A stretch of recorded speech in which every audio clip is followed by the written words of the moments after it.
Vale, somos ya. Buenas, ¿se nos oye? ¿Qué tal? Ahora tú, Alfredo, si se te oye a ti. Si nos puedes Hola, poner por hola a los todos, ¿qué comentarios, por tal? favor. Sí, decirnos si se oye bien, que estábamos aquí probando un poco el sonido y eso. Vale, parece ser que soy. Vale, puta madre. Perfecto. Pues Que somos nada, profesionales, somos ya del streaming, Miguel, el- ya lo tenemos todo dominado. bueno, A la la primera última vez hoy. sí que recuerdo que estuvimos como 45 minutos configurando y esta vez hemos estado un momento solamente haciendo el ganso aquí, así que Todo bien, todo bien. perfecto.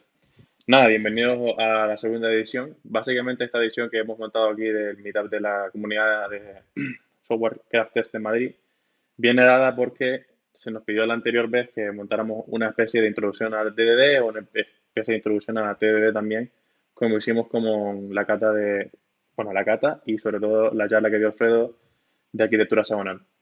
En esta ocasión, pues bueno, para seguir probando un poco el formato, para ver cómo podemos iterar y hemos intentado meter un par de cosillas más para ver cómo puede quedar y ver si podemos hacer un poquito más interactivo. El tema sería que Alfredo vuelva a empezar a dar una pequeña introducción sobre lo que es TDD y a partir de ahí, pues volver a continuar a hacer una pequeña cata live code y ver si esta vez podemos adquirir un poquito más de feedback de los que están ahora mismo siguiendo el streaming. Entonces, bueno, primero que nada, pues yo me presento, que creo que la última vez no lo hicimos, ninguno de los dos, solamente dimos nuestros nombres y ya está. Yo me presento, soy Miguel, trabajo en Codesai, básicamente somos una pequeña consultora boutique, digamos, que hace software y que también damos consultoría, damos cursos y demás. Y el que está conmigo hoy a día de hoy es mi compañero Alfredo, que también es un compañero que trabaja conmigo en mi toda la empresa. Si te quieres presentar tú, Alfredo, para no hacer los honores yo. No, bueno, eso tampoco, que el otro día yo creo que íbamos así con los nervios, no dijimos ni el nombre, yo no dijimos el nombre. Bueno, yo No soy me Alfredo acuerdo. Casado, algunos de los que están en el chat son sospechosos habituales, ya nos conocen, otros no. Para los que no nos conozcan, pues nada, trabajamos en Codesai e intentamos ayudar a empresas a mejorar con sus prácticas a la hora de desarrollar software y todo esto, ¿no? Y como no se trata de vendernos mucho, pues ya está, ¿no? Vamos Ya a está bien, empezar ¿no? con la cosa. Sí, Muy sí. bien. Vale, pues como en la última vez, lo que vamos a hacer es que Alfredo va a empezar a dar una pequeña charla sobre lo que es TDD y más o menos una especie de pequeña introducción. Luego, a partir de ahí, pues empezaré yo a intentar hacer la cata en live coding y esta vez menos nervioso que la última vez. Yo creo que se me nota que estoy menos nervioso porque la última vez fue bastante curioso la experiencia. Pero bueno, a ver si esta vez me sale algo más fluido mientras estoy explicando la cata en sí. Y nada, pues yo creo que Alfredo, si quieres, te cedo los mandos y Sí, empezamos a intentar vamos a compartir compartir pantalla pantalla y ujú, y te dejo aquí tú solo. me dejas solo.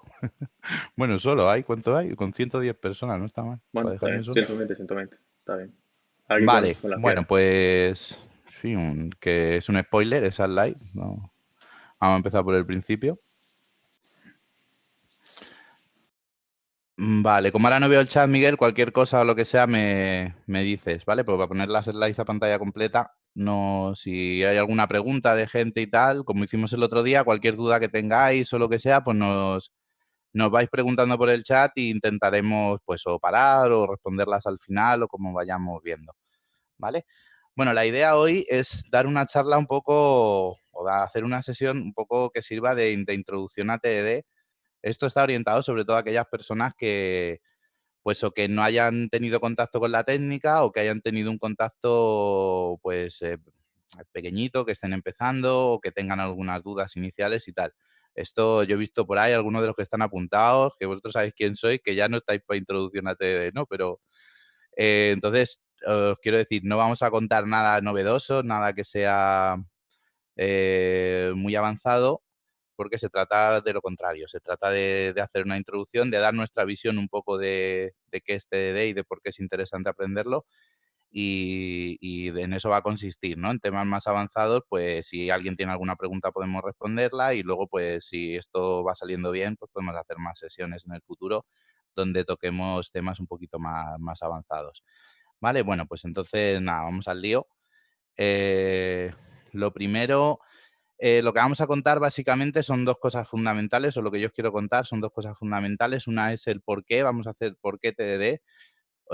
Esto no se trata solo de contaros la técnica y decir, ahora pues ahí está, sino de intentar un poco justificar por qué es interesante esta técnica y animaros a a que le dediquéis tiempo y sepáis que ese tiempo, bueno, pues tiene un sentido y qué es lo que vais a obtener a cambio del tiempo que le podáis dedicar a aprender esto.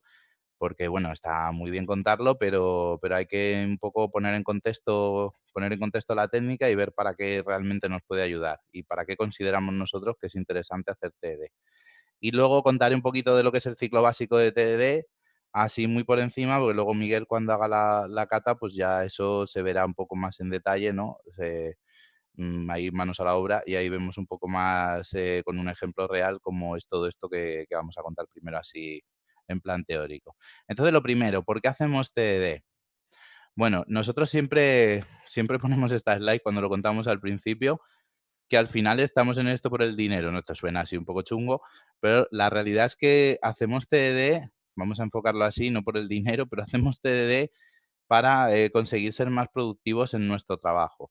Esto tiene que ver con la segunda frase que, ¿no? que está en la slide, que es para poder entregar valor de manera más rápida. Y este es nuestro objetivo principal cuando hacemos TD. Esto es importante y lo recalcamos mucho porque a veces, bueno, cada uno tiene motivaciones diferentes cuando aprende algo y la mayoría de la gente que nos encontramos, bueno, cuando está empezando con esto de TDD y tal, pues quizás la motivación principal es hacer un código más limpio, hacer un código con menos errores y demás, pero realmente nosotros consideramos que la motivación principal para hacer TDD es entregar valor más rápido y vamos a intentar explicar, o voy a intentar explicaros por qué creemos que con TDD se consigue esto, ¿vale?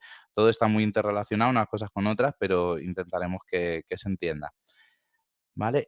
Lo primero que hay que entender es una cosa que se llama la regla de la correlación, un poco, y entender un poco cuál es la correlación que existe entre la calidad interna del código y la productividad, ¿vale? Es bastante evidente la relación directa que hay. No es una cosa fácilmente medible, también lo digo, pero sí que es una correlación que seguro que todos los que me estáis oyendo, si os dedicáis a esto del software, a programar y habéis programado en empresas o en proyectos con equipos y demás, seguro que sabéis que esto es así y lo tenéis bastante claro que un proyecto donde la calidad interna sea un desastre, pues es un proyecto en el que la productividad se ve muy mermada porque, bueno, pues te cuesta mucho hacer cambios, te cuesta mucho un montón de cosas, te da miedo incluso a veces porque dices, madre mía, toco aquí, esto se rompe, esto es como un castillo de naipes que me acerco por un lado y se me cae por otro. Entonces, eso seguro que todos habéis estado en situaciones de ese estilo y sabéis qué es lo que ocurre. Para lo que nos va a servir esto del TDD es precisamente para tener una calidad interna que nos permita ser productivos. Ser productivos no solo en el corto plazo, sino en el medio y en el largo plazo de los proyectos, ¿no? A mí me gusta un poco ver cuando queremos ver lo que nos cuesta hacer algo en el código, cuando queremos ver lo que nos cuesta añadir una funcionalidad o modificar una funcionalidad a un sistema, a mí me gusta dividirlo en tres fases para entender un poco dónde nos está ayudando TDD, ¿no? La primera fase que tenemos que conseguir cumplir para hacer algo o hacer un cambio, ya sea una modificación o ya sea arreglar un bajo, lo que sea, es encontrar el código que tenemos que cambiar, ¿no? Es encontrar aquellas partes del sistema que tengo que modificar.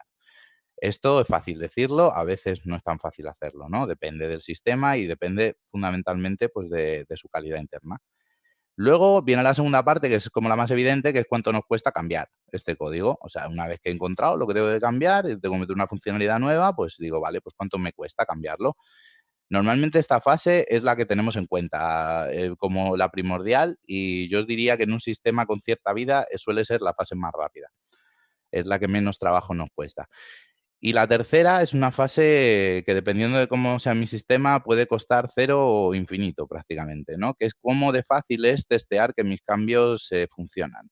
Y no solo testear que mis cambios sí funcionan, sino que el sistema entero sigue siendo estable, sigue todo lo que había, sigue funcionando y lo nuevo también funciona, ¿verdad? Eso es fundamental. Bueno, pues esta tercera parte, pues aquí ya pues, es donde vienen muchas veces las dificultades reales y gordas en los proyectos, sobre todo Legacy, o que ya tienen un tiempito a sus espaldas, ¿no? Que es que dice, vale, pues he metido el cambio y ahora tengo que testear esto.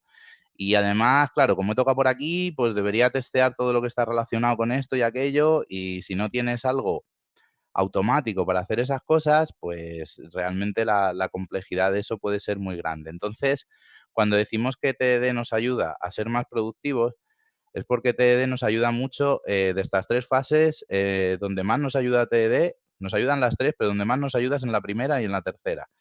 Nos ayuda mucho a que sea más fácil encontrar el código porque si usamos TDD, nuestro diseño va a tender a ser un diseño orientado a objetos un poco más sano, probablemente, y porque además, bueno, pues vamos a tener nuestro código probablemente bastante mejor estructurado. A veces es muy fácil llegar a una funcionalidad porque tienes un test asociado y a partir del test es muy fácil llegar y todo este tipo de cosas. Y obviamente en la tercera fase nos ayuda mucho porque una vez que hemos hecho una modificación, pues podemos, si tenemos una batería de test como Dios manda, pues hacemos un cambio, pasamos nuestra batería de test y en unos minutos tenemos un feedback de si eso está funcionando o no. Esto es bonito decirlo y no es tan Hacemos un sencillo de cambio, hacer. pasamos nuestra A batería de veces test. esa batería de test no te cubre el 100%, pero te cubre lo suficiente para que estés tranquilo o tengas la suficiente confianza para desplegar ese cambio. La cuestión es que TED te está ayudando mucho a estas dos fases, no tanto a la fase de cambiar el código propiamente dicho, también, ¿no? Porque haces test nuevos y vas avanzando con baby step, como ya veremos luego en el ejemplo, pero sobre todo te está ayudando mucho a que tu calidad interna te permita encontrar fácilmente el código y testearlo una vez que lo has cambiado. Y estas dos cosas, para mí, definen la productividad de un sistema cuando ya tiene cierta vida, ¿no? Porque los cambios normalmente no son tan difíciles, depende, ¿no? O sea, esto siempre hay que contextualizar y depende, pero es bastante habitual. Entonces, por eso decimos que TED es una técnica que nos hace entregar valor más rápido, porque ataca estos problemas que parece que no estamos atacando normalmente y nos permite, pues eso, entregar funcionalidades bastante más rápido si tenemos esta batería de test que nos permite hacer cambios con seguridad y demás, ¿vale? Lo siguiente que, uy, esta gráfica me encanta, que habla de la sostenibilidad, ¿no? Sustainability. Esto es un dibujillo de estos que le gustan mucho a Ken Beck, que es el autor de estas cosas, que los hace de vez en cuando, y me gusta porque es informal. Y es informal porque realmente si alguien me dijera, bueno, yo voy a empezar a hacer TDD y para empezar a hacer TDD necesito que me lo justifiques porque necesito unas métricas que me digan que con TDD voy a tener tal porcentaje menos de bug, o voy a ir tal porcentaje más rápido, o me va a costar tal. Yo no tengo esas métricas, ni yo ni nadie que conozca. Nadie tiene esas métricas en realidad.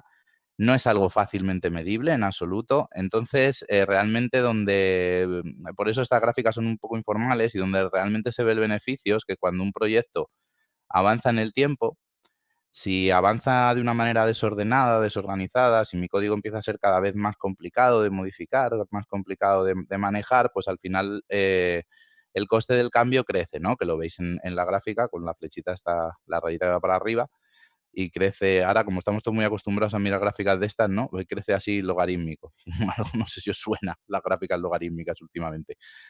Y, y si yo hago algo para contener esto, si yo hago algo para que mi calidad no se vaya degradando con el tiempo, para tener una batería de test que me permita, pues eso, probar los cambios que hago y ver que el sistema sigue funcionando igual que funcionaba, pues entonces siempre va a aumentar la complejidad de mi sistema si aumenta el tamaño, pero no va a ser una complejidad que aumente de manera exponencial, sino que va a ser algo más controlable. Por eso la flechita esa azul que veis sigue subiendo un poquito, pero no sube de manera tan exagerada. Y eso es un poco lo que intentamos, sobre todo con TD. Por eso decimos que vamos más rápido y sobre todo vamos más rápido porque somos o conseguimos hacer cosas más sostenibles en el tiempo y eso nos permite avanzar pues de una manera más sostenible. El negocio tiene, digamos que, la capacidad de pedirnos cosas y nosotros entregamos esas cosas con un cierto nivel de confianza en lo que vamos a tardar, ¿no? No se nos van de las manos los tiempos, tenemos más control sobre nuestro sistema y eso, bueno, pues al final es lo que nos permite ser más productivos, no mirando el proyecto esta semana, sino mirando el proyecto más a medio largo plazo, ¿vale? Incluso, bueno, eso luego lo contaré. Al principio, pues obviamente tiene un coste hacer esto, pero es un coste que según va avanzando el proyecto, pues se va pagando y se va pagando bastante, bastante bien, en mi opinión. Bueno, ¿Cuál es el ciclo básico de TDD y de qué va un poco la técnica o cómo funciona? Esto se podría explicar en 10 minutos diciendo, pues TDD de lo que va, bueno, en 10, en 5 segundos, ¿no? Diciendo, pues TDD en lo que consiste es en escribir el test primero y luego el código que hace que ese test pase, ¿no? Y ya está, ya hemos contado TDD y nos podemos ir, iba a decir, nos podemos ir a casa, ¿no? Bueno, en casa ya estamos todos, pero bueno, ya nos podemos ir a ver Netflix. ¿No? Hay un poco más de profundidad alrededor de esto. TED es una técnica muy sencilla de explicar y bastante complicada de aplicar luego, sobre todo de aplicar cuando lo llevamos a casos o a escenarios reales de proyectos, bueno, que tienen complejidades. El ciclo básico se explica muy sencillo, es simplemente yo como comienzo a trabajar es escribiendo un test que falla y poniéndolo en rojo, ¿no? Ahí empezamos en el write a failing test y tenemos una flechita roja, ese test obviamente falla porque la funcionalidad asociada a ese test todavía no está escrita. Luego lo que hago es hacer que ese test pase, ¿vale? Me enfoco en solucionar el problema y digo, vale, pues ahora voy a hacer que ese test que estaba en rojo se ponga en verde, ¿vale? Ya tengo el test que pasa y una vez que el test funciona, viene la fase de la que a veces la gente se olvida, pero que es fundamental para que esto tenga sentido, que es la fase de refactor. Entonces, en ese momento lo que hago es analizar un poco si la solución a la que he llegado, pues la puedo mejorar de alguna manera, ¿no? Utilizando todas las cosas que utilizamos para hacer refactor, nuestros conocimientos sobre orientación a objetos, acoplamiento, cohesión, todas estas cosas, y pues aplicamos los refactor que vamos considerando necesarios y vuelta a empezar. Escribimos otro test que falla y así, ¿no? Así hasta que se acabe el dinero o hasta que se acabe el día ya y me vaya a casa. ¿Vale? Esto es un poco el ciclo de TED, que es muy sencillo. Como veis, es bastante sencillito, se explica rápido, pero bueno, luego ser capaz de hacerlo es otra cuestión, ¿no? Importante de este ciclo es que para mí TDD, o como me gusta ver muchas veces TDD, es como una herramienta que me permite enfocarme en cosas diferentes a la vez, en hacer cosas, en tener foco primero en una parte de lo que estoy haciendo, luego en otra parte y ser más productivo gracias a eso, ¿no?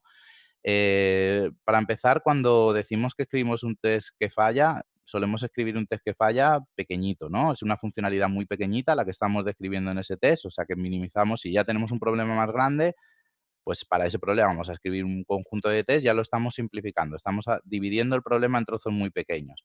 Y además, para cada uno de esos trozos pequeños, estamos volviendo a dividir el problema, ¿no? Voy avanzando poquito a poco, ¿vale? Y de esa manera, pues tengo, digamos que más capacidad de abordar el problema sin que me vuelva loco, ¿no? Porque a veces tenemos la tendencia a que nos llega, pues yo que sé, una historia de usuario o algo que tenemos que implementar y lo hacemos todo a la vez o de una manera desordenada o empezamos a pensar en el interfaz de usuario y la base de datos al mismo tiempo o no sé qué. Bueno, con esto lo que vamos a hacer es intentar poner el foco en cosas concretas en cada momento y esto pues nos va a permitir también avanzar bastante más rápido si lo hacemos de esta manera.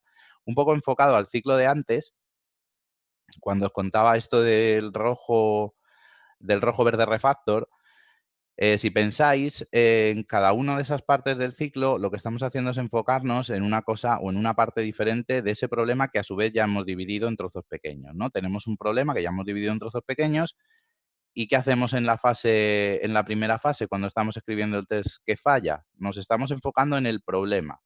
En el test estamos describiendo el problema, no su solución. O sea, pensando desde el punto de vista de yo qué sé, imaginaros, estoy haciendo una calculadora que suma 2 más 2, ¿no? Una cosa muy tonta.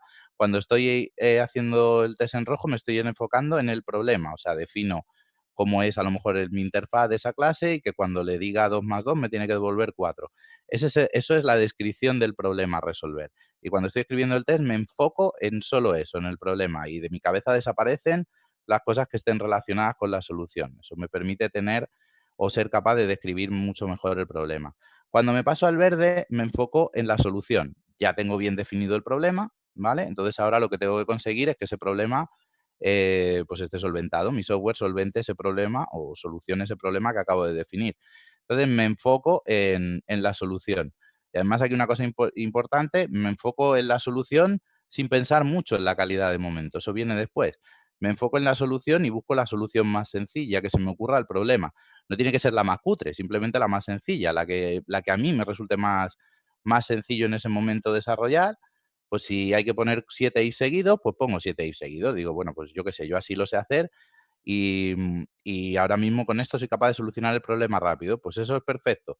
Solucionas el problema, estás enfocado en la solución del problema y en el siguiente paso, cuando ya tienes el problema bien definido y tienes una solución que sabes que funciona, porque eso está en verde, entonces te enfocas en cuestiones que tienen que ver con la calidad y con el diseño de la solución que has elegido. Y ya dices, mira, pues aquí tenía 7 is, pues no, esto lo voy a hacer de otra manera, voy a utilizar polimorfismo, voy a hacer no sé qué, voy a utilizar este patrón, voy a hacer tal, voy a hacer pascual. Cualquier cosa que tenga sentido en este caso. Y para mí dividir en estas 3 fases es algo absolutamente fundamental y es algo que me permite desarrollar de manera muchísimo más efectiva.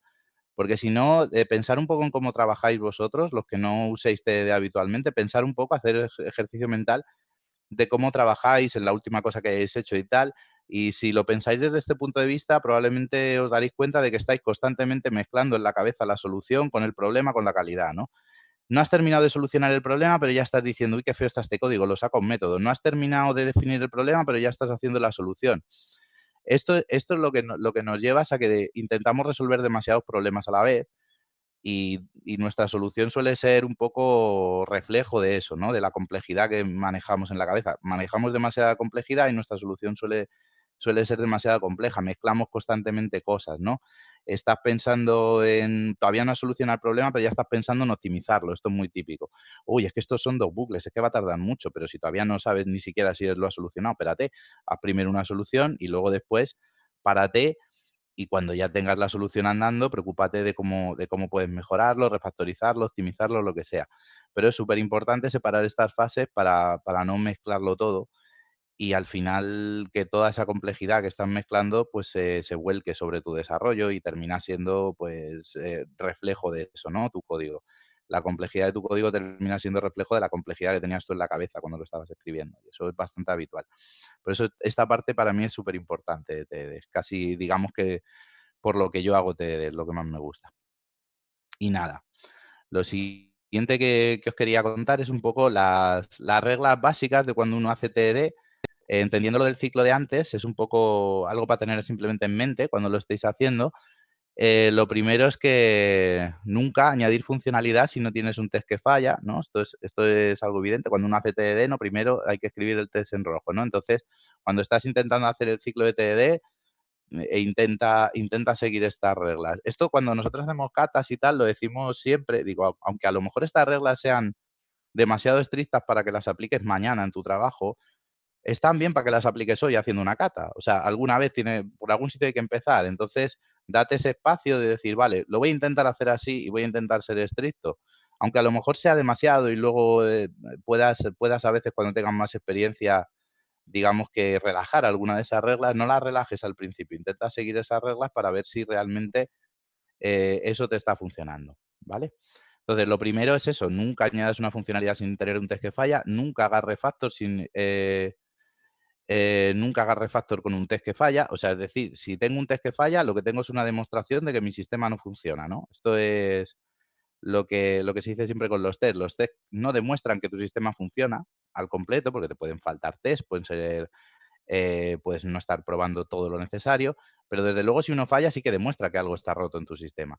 Si tú tienes algo roto en tu sistema, tu primera prioridad es arreglar eso, no es dejarlo más bonito, no es refactorizar. Así que si estás en rojo no se puede, nunca refactorices cuando estás en rojo.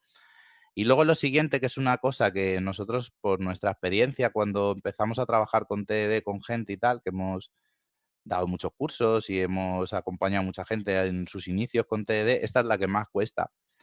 Las otras dos son más o menos como, bueno, son reglas fáciles de seguir, por decirlo así, pero la regla de hacer baby steps o en castellano pasos pequeñitos es bastante complicado, ¿no? O sea, cuando vosotros en vuestra cabeza estéis acostumbrados a trabajar sin esto, pensáis que es un trozo pequeño, probablemente todavía no sea lo suficientemente pequeño, más pequeño. Tenemos que intentar afrontar el problema en trozos muy, muy pequeñitos, y ir muy, muy paso a paso. Ese quizás es la cosa que en mi opinión más le cuesta a la gente al principio, y ves que en sus inicios con TD hacen test que prueban demasiadas cosas o que abordan el problema de maneras que, bueno, intentan solucionar un trozo muy grande del problema en cada test, en lugar de ir a casos más pequeñitos. ¿vale? Es bastante importante para que tu forma de hacer TDD sea efectiva, que los pasos sean lo más cortos posibles. Entonces eso, bueno, haremos hincapié y luego cuando Miguel haga la cata, pues lo veremos cómo son esos pasos de pequeño, ¿no? Queremos decir con eso. Y bueno, esto es importante un poquito, hablar un poquito muy rápido de clasificación de test, simplemente para poneros en contexto de que cuando estamos hablando de TDD y lo que vamos a hacer hoy en la cata, en el ejercicio, luego nos estamos refiriendo siempre a test unitarios. Hay otros tipos de test que quizás no todas las reglas se aplican exactamente igual que todo lo que os estaba contando, ¿vale? Los test unitarios son aquellos que prueban un comportamiento en aislamiento y que no tienen dependencias entre sí ni con recursos compartidos. O sea, que se pueden ejecutar de manera totalmente aislada y que no tienen, por ejemplo, si los ejecutas en distinto orden no van a fallar, si se ejecutan todos a la vez tampoco va a haber ningún problema, porque son completamente aislados. El test es una unidad, de ahí viene lo unitario, ¿no? De que el test es una unidad completa que tú la puedes ejecutar y no deja rastros, no deja cosas, yo qué sé, en memoria o en una base de datos, que luego resulta que el test siguiente falle, eso no son test unitarios, es otra cosa, ¿no? Pero no son una base de datos, no deja cosas en memoria, que luego el siguiente test falle, eso tampoco sería un test unitario. Muy importante con esto, que lo decimos siempre, un test unitario no es un test que prueba una clase o una función, ¿vale? La unidad no es la clase ni la función que pruebas, la unidad es el test, ¿vale? El test es lo que tiene que estar aislado. Un test unitario puede perfectamente probar la colaboración entre 3 o 4 clases, no hay ningún problema, ¿no? Para eso, o sea, eso es algo, de hecho, bastante habitual. Y esto es muy importante porque a veces se explica TDD muy mal y se dicen cosas como un test unitario es un test que prueba una clase y para cada clase tengo que escribir para cada método de la clase tengo que escribir un test. No, eso no es así. Tú tienes que escribir un test para cada funcionalidad de tu sistema que tenga el valor suficiente o que tú consideres que necesite un test. Y digamos que ese test es lo que tiene que ser unitario. El test se tiene que ejecutar de forma aislada y no tiene que tocar ningún recurso externo digamos, a la memoria de tu programa, no tiene que salir fuera, no tiene ningún tipo de entrada-salida, no deja cosas en zonas de memoria compartida, eso es un test unitario, ¿vale? Los test de integración, perdón, cuando hablamos de test de integración nos referimos sobre todo a los test que prueban la integración de nuestro software, del software que estamos construyendo con elementos externos. Elementos externos, pues como todos conoceréis, que pueden ser, pues eso, una base de datos, o puede ser incluso una zona de memoria compartida que tenga una caché que no sé qué, un Redis, el sistema de log, mil cosas, ¿no? Que todos seguro que conocéis, mando un correo, todas esas historias. Esos son test de integración, de eso no vamos a hablar hoy. En algún momento, si queréis, pues podemos profundizar en alguna de estas cosas. Y luego los test end-to-end, otro tipo de test, que son los test que prueban tu sistema al completo, ¿no? Estos test, por lo general, pues si tu sistema, depende, ¿no?, del sistema que hagas, pero si tu sistema tiene algún tipo de interfaz de usuario, pues son test que prueban desde la interfaz de usuario hasta la persistencia, pasando por todas las capas del sistema, ¿vale? Por lo general se suele decir que, o sea, lo ideal, la pirámide de test que se suele construir es que lo interesante es tener muchos test unitarios, algunos menos de integración y de end-to-end pues se suelen tener bastante poquitos, pero bueno, lo suficiente para que me den cierta confianza en que algunas partes de mi sistema funcionan. Esto es así porque el coste de los test unitarios es mucho más pequeño que el coste de los test de integración y de los test end-to-end. El coste tanto de desarrollo como de tiempo de ejecución, como de refactorizar esos test, como de un montón de cosas. Los test unitarios son mucho más sencillos de escribir y de mantener que los test de integración, y los test de integración a su vez son más sencillos y fáciles de escribir que los test end-to-end, que sobre todo si entran a partir de la interfaz de usuario y demás, son bastante costosos.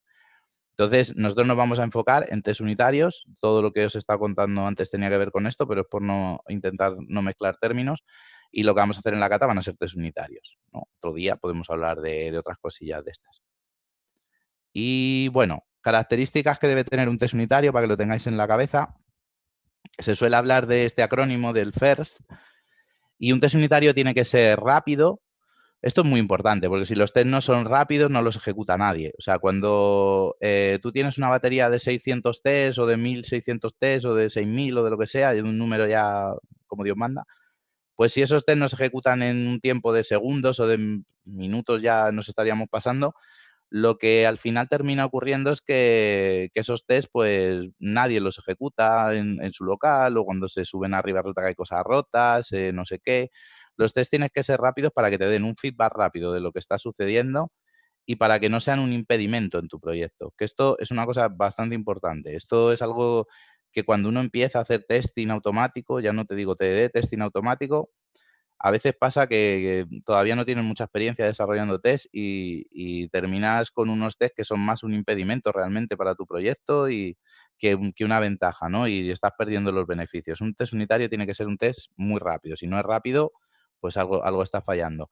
La I de isolated se refiere fundamentalmente a lo que os contaba antes de que tiene que estar aislado del mundo, ¿no? Muy fácil de verlo si pensáis desde el punto de vista de que se debería poder ejecutar todos los tests que tengo unitarios en paralelo y no habría ningún problema. El orden de ejecución de esos tests debería dar igual porque da lo mismo, no hay una interdependencia entre esos tests, entonces no habría ningún problema, ¿no? La R de repetible, esto parece muy obvio, pero no lo es tanto. Los test deben ser repetibles. Eso significa que si ejecuto el mismo test 2 veces, tiene que dar el mismo resultado. Dices tú, claro, obvio, pues no te creas. Por ejemplo, si dentro de tu test estás haciendo cosas que tienen que ver con la hora, ¿no? Y estás en algún sitio de tu test diciendo, bueno, pues voy a hacer un test para una funcionalidad que solo, para una parte de mi sistema que solo está activa, pues, de día, no está activa por la noche. Bueno, pues si el test lo ejecutas por la noche, no funcionará, ¿no? Eso hay formas de evitarlo, obviamente, pero es una dependencia bastante, es una cosa que pasa con bastante frecuencia, ¿no? Que un test lo ejecutas y luego, pues, el mismo test en otro momento del tiempo, pues, da un resultado diferente. Esto en test unitarios, sobre todo pasa si te despistas, si metes algo que tenga que ver con el tiempo, que es muy típico, que ya no sería un test unitario porque estás leyendo del reloj del sistema y eso hace que tu test dependa de un recurso externo, ya no entraría en la definición de unitario. Entonces tendríamos que buscar cómo hacer que se pudiera escribir de manera unitaria. Pasa mucho, por ejemplo, en test de integración, si tienes que ir a una base de datos o algo así, y en la base de datos resulta que no están los datos que tú esperabas, pues entonces el test ya no es repetible, ¿vale? Entonces es muy importante esta característica porque un test que no se repite y no hace siempre exactamente lo mismo es un test en el que no se puede confiar. Y si no se puede confiar en un test, mal estamos. Entonces lo mejor es borrarlo, ¿no? O sea, si tengo un test que de vez en cuando falla, si a alguno le ha pasado eso alguna vez, a todos nos ha pasado eso, pues hay que arreglarlo, ¿no? Está delatando un problema o en el test o en el sistema que hay que arreglar, ¿no? Los test deben ser repetibles. El self-validating, esta S se refiere fundamentalmente a que el test se tiene que validar a sí mismo. O sea, el test tiene que ofrecer un resultado que no necesite de ningún tipo de supervisión posterior. O sea, o está en verde o está en rojo, o ha pasado o no ha pasado, pero yo no tengo que ir a revisar el resultado de ese test. Por ejemplo, pensar que estoy haciendo, yo que sé, algún algoritmo de imágenes, de recortado de imágenes, y digo, vale, pues voy a probar un trocito de código que recorta los bordes de una imagen. Y luego me deja un fichero que tengo que ir yo a mirar para ver si está la imagen bien recortada o no. Pues no tiene mucho sentido, ¿no? Tendré que buscarme la vida para que eso se pueda validar a sí mismo. Y eso a veces es sencillo, a veces no tanto. Pero es una característica fundamental, que los test se verifiquen a sí mismos. Y la T del first del timely a lo que se refiere es a que la T a que el tiempo en el que se escribe el test tiene mucha relación con TDD, a que el tiempo en el que se escribe el test sea anterior al tiempo en el que se escribe el código, ¿vale? O sea, esta T se refiere fundamentalmente a que los tests se escriben antes que el código, a lo que decíamos antes, y no es más que eso, ¿vale? Hay algunas otras interpretaciones de esta T, pero lo vamos a dejar ahí hoy. También hay gente que dice que es solo para que se lea first, ¿vale? Que no tiene, que en realidad es porque hacía falta meter ahí una T y no sabían muy bien qué poner. Vale, pero viene muy bien el acrónimo para recordar estas características, ¿vale? Recordar sobre todo fast, isolated y repetible, esas tres son absolutamente fundamentales para que un test unitario sea realmente algo que nos aporte valor en un proyecto. Uy, perdonar. Lo último ya casi que os voy a contar, que ya estoy dando mucha chapa, tiene que ver con la adopción y sobre todo esta slide la he puesto por si hay gente que digamos que está pensando en intentar adoptar esta técnica o en intentar pues probar, practicar, porque no lo ha hecho anteriormente. Yo os animaría profundamente a hacerlo. A mí personalmente, yo siempre lo digo, que TDD es la técnica que más ha influido en mi forma de desarrollar y la que más me ha cambiado profesionalmente para bien, sin ninguna duda. Si tengo que escoger entre todas las cosas que he hecho en mi vida como desarrollador de software, hacer TDD es con mucha diferencia lo que más ha cambiado mi forma de desarrollar para mejor, ¿vale? No es lo único que he hecho, son muchas más cosas, por supuesto, pero esta para mí es la más fundamental. Por eso os animaría a que vosotros lo intentaseis, pero os quiero poner esta gráfica porque, bueno, esto es un poco como suele ir, ¿no? Tus etapas cuando intentas adoptar una técnica. Esto se puede usar para TED o para para casi cualquier cosa, ¿no? En el mundo del desarrollo de software, pero para TED yo creo que es todavía más marcada esta curva. Cuando empiezas, ¿no? Tu curva va para arriba porque estás súper motivado y te vienes a un meetup a las 6 de la tarde y te cuentan el rollo del TED y dices, hostia, pues esto parece que no está mal y te pones a intentarlo y bueno, estás como súper motivado, ¿no? Y empiezas muy bien. Llega un momento en el que tu motivación empieza a decaer un poco porque empiezas a encontrar, o sea, las primeras dificultades, ¿no? Sobre todo esto tiene que ver con, vale, yo hago mis primeras catas y esto está guay, qué chulo, pues sí, pues parece que voy entendiendo la técnica, me mola mucho, pero luego dices, vale, pues me lo voy a llevar yo esto a mi curro, que tengo aquí el Big Balloon Mood este en PHP que hicieron hace 10 años y a ver cómo le meto mano. Entonces ahí para abajo, ¿no? Ahí tu curva va para abajo y dices, Dios santo, tierra, trágame, esto estaba muy bien, pero yo aquí no sé cómo meterle mano. Entonces, bueno, pues incluso llega un momento en el que te puedes hasta frustrar un poco, ¿no? O sea, ya has pasado la fase de entendimiento, entiendes la técnica, pero cuando la estás adoptando, puede llegar un punto en el que te frustres un poco porque digas, joder, esto es complicado, yo no sé cómo meterle mano aquí. Estás en una etapa inicial, todavía no tienes soltura, todavía no tienes todas las herramientas y te enfrentas, y si te enfrentas a un problema muy complicado como un legacy o cosas así, pues es lógico que te cueste y te vas a frustrar porque es que es difícil, es bastante complicado. Entonces, en esa etapa yo os recomendaría pues 2 cosas, tranquilidad y pedir ayuda. Tener tranquilidad y decir, bueno, pues esto va a ser una adopción lenta, no pasado mañana no voy a conseguir hacer todo lo que quería porque va a ser complicado. Y muchas veces, pues viene bien que alguien te eche un cable, ¿no? Alguien que tenga más experiencia, le puedes pedir ayuda, puedes preguntar en foros, puedes hablar con gente, puedes preguntar por Twitter, yo qué sé. Pedir ayuda, no estás solo, en el mundo del software hay mucha gente dispuesta a colaborar y ofrecer ayuda. Y bueno, nosotros de hecho en Codesai muchas veces nos enfocamos en esta parte y cuando entramos en los equipos, pues ayudamos a que digamos, a que esta curva no sea tan dolorosa y a que la etapa de frustración no sea tan gorda, ¿no? Porque ya hemos pasado por esa etapa todos y bueno, pues tenemos quizás más herramientas y más experiencia para saber salir de ese hoyo un poco lo antes posible. Pero lo que sí que os puedo garantizar es que cuando sales del hoyo y más o menos ya has conseguido superar esa fase de adopción, empiezas a mejorar, empiezas a entrar en una fase donde cada vez entiendes mucho mejor lo que estás haciendo con la técnica y cómo sacarle partido. A partir de ahí es cuando realmente empieza a ofrecer frutos y a dar rendimiento y merece la pena haber pasado por lo anterior, pero no vamos a engañar a nadie. O sea, no va a ser que digáis, no, mañana me pongo a hacer TD y el mundo va a ser de rosas. No, vas a pasar una etapa difícil, es complicado, usarlo en proyectos reales te va a costar trabajo, pero si consigues superar esa etapa, realmente el beneficio que vas a tener, tanto personal como desarrollador, como crecimiento personal, como lo que va a mejorar tu proyecto, yo creo que merece bastante la pena, ¿no? O sea, que yo os motivaría a que lo intentaseis, pero no os quiero engañar diciendo que va a ser fácil, porque no lo va a ser.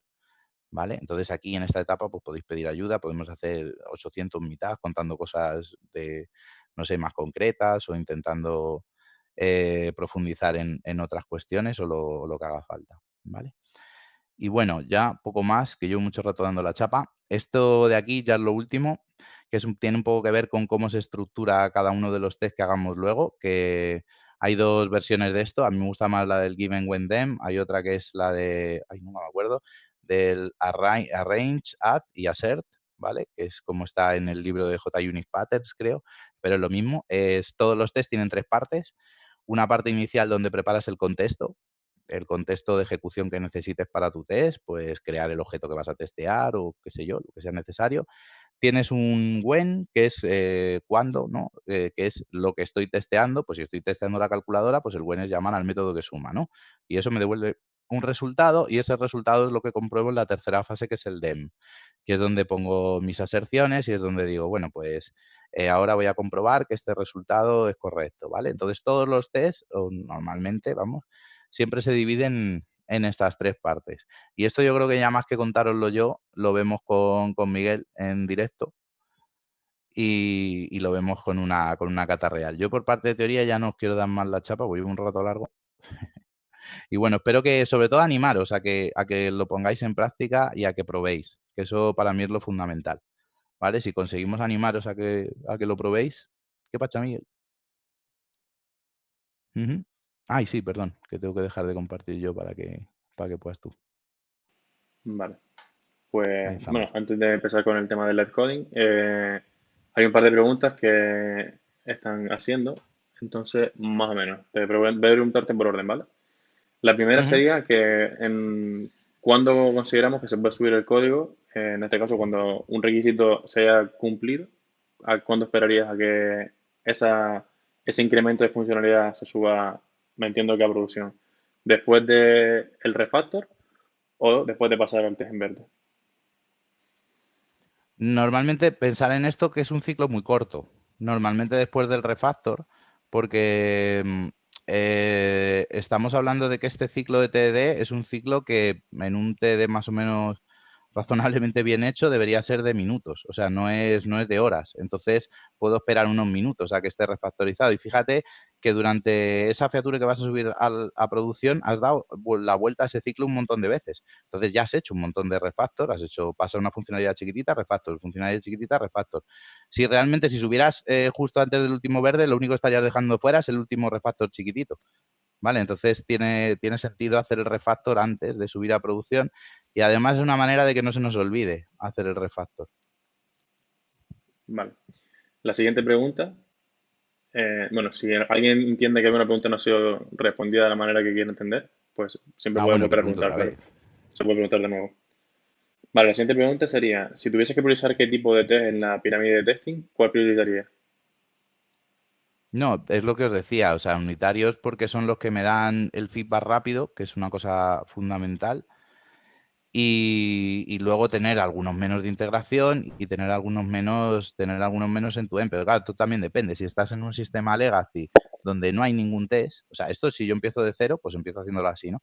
Si llego a un sistema legacy donde no hay ningún tipo de test, de nada, cero, cero patatero, que será, esto no lo hemos visto nunca, seguro. Pues entonces hay veces que quizás si voy a ponerme a tocar una pieza de código, antes de poder meterle mano a esa pieza de código, decido hacer un test un poquito más desde arriba de integración para que me cubra y pueda testear eso, pueda refactorizarlo y pueda testearlo tranquilamente. Esto no hay una respuesta única, depende mucho del contexto y del escenario, ¿vale? O sea, en el estado ideal de las cosas, pues lo más importante es tener una buena batería de test unitarios y luego hacer alguno menos de integración y menos todavía de end-to-end, pero cuando llegas a legacies y cosas así, a veces tienes que plantear hacer primero unos cuantos de integración para tener cubierto lo que vas a hacer después. O sea, esto ya depende un poco. Genial. Después, la siguiente pregunta, que sería, ¿con qué lenguaje recomendarías empezar a iniciarse en TDD?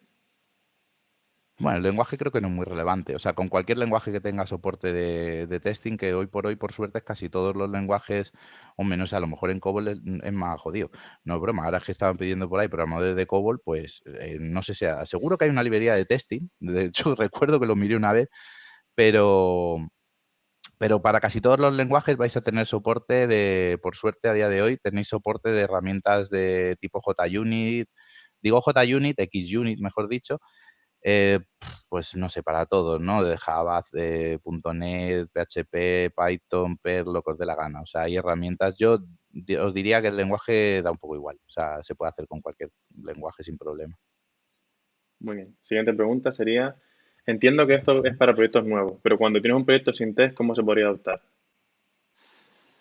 Bueno, pues es lo que decía antes, esa estrategia ya es complicada, es en la que nos vemos nosotros muchas veces, ¿no? O sea, Miguel y yo, por ejemplo, en el último proyecto en el que estamos colaborando, pues no hay test.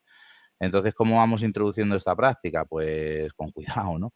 Digamos que para funcionalidades nuevas intentamos enfocarlo así, intentamos que el código de las funcionalidades nuevas esté un poquito separado y se pueda desarrollar de esta manera.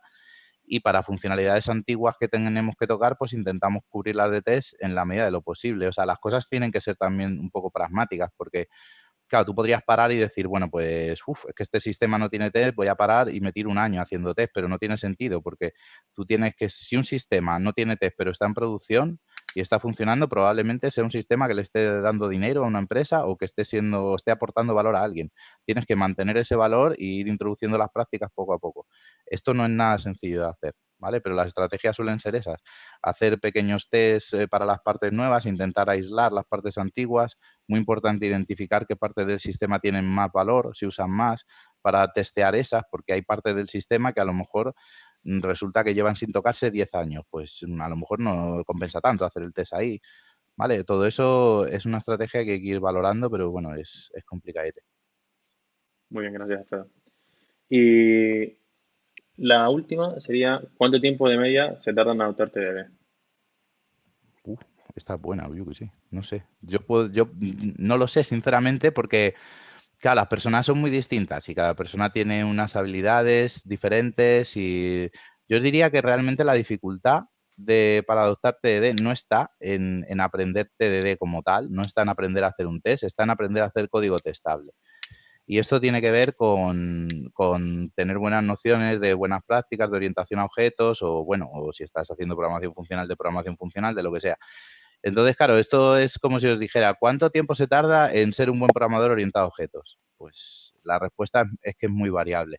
Yo os puedo contar lo que tardé yo, si os sirve de referencia. Yo soy lento, yo soy de aprender despacito. Yo cuando empecé a hacer TED llevaba programando, pues empecé en el 2007, llevaba programando desde el año 2000, 7 años sin programar, o sea, programando sin haber hecho nunca en mi vida un test, o bueno, los había visto, pero en las películas no había hecho nunca uno. Entonces, a mí me costó, pues desde que empecé a probar la técnica hasta que empecé a ser razonablemente productivo haciendo TDD, pues yo diría que un par de años, para empezar a ser razonablemente productivo, más o menos, por ahí, sí. Pero esto es mi caso particular, no quiere decir ni que sea una media, que obviamente no la tengo, ni que sea vuestro caso, ¿no? Hay gente que es mucho más lista que yo, que aprende mucho más rápido. Muy bien. Pues nada, creo que tenemos todas las preguntas. No sé si parece que nadie más quiere preguntar nada de momento. Así que nada, nos aventuramos a intentar hacer la gata de la feedback en TDD con Kotlin. Con TDD en Kotlin, perdón, que no sé hablar.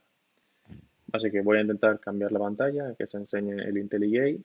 Y si lo veis, me avisáis por favor en el canal para poder tener feedback. En principio debería estar viéndose ya. Mm, mm, mm, mm, mm. ¿Lo veis todo? Perfecto. Vale. Entonces, creo que va a ser en la descripción, al final en el canal, se puede ver que está la descripción de la cata. Entonces, básicamente lo que vamos a intentar hacer es resolver los requisitos de la cata que se nos expone en la guía de Coding Dojo para, en este caso, de feedback, ¿vale? Entonces, la perspectiva por la que solemos empezar nosotros siempre cuando empezamos a introducirte en un equipo consiste en lo siguiente. Hay como muy bien comentaba antes Alfredo, hay una tendencia general de que la gente cuando empieza a practicar TDD, por lo que suele empezar es por intentar resolver el problema, pero olvida la parte que más comentamos durante la introducción, que es hacer pasos pequeños.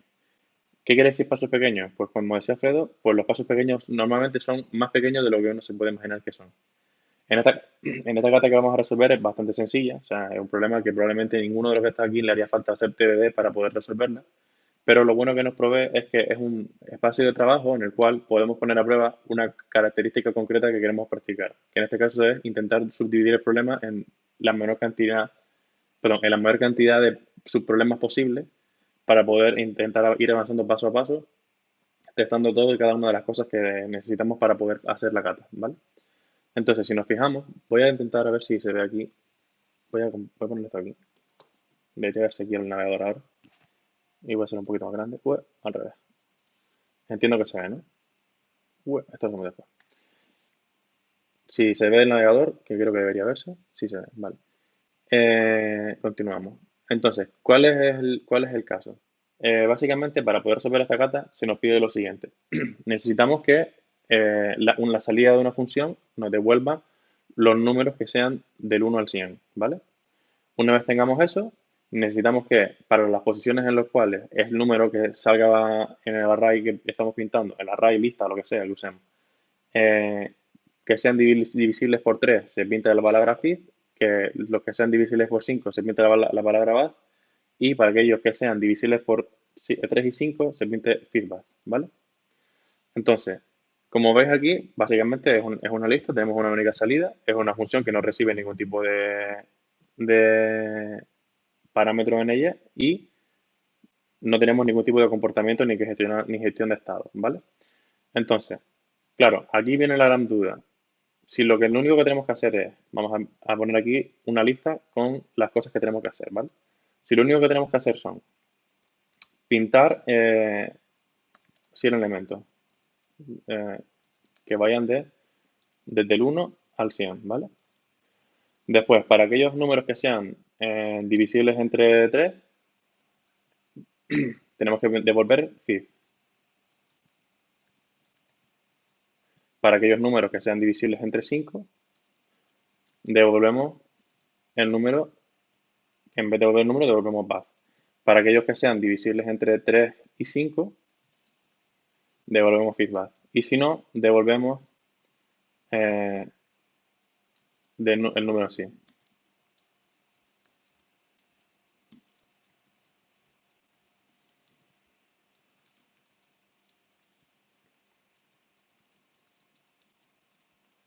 Vale. Entonces, como podéis ver aquí, esto básicamente lo que yo he hecho aquí es descomponer el problema, ¿vale?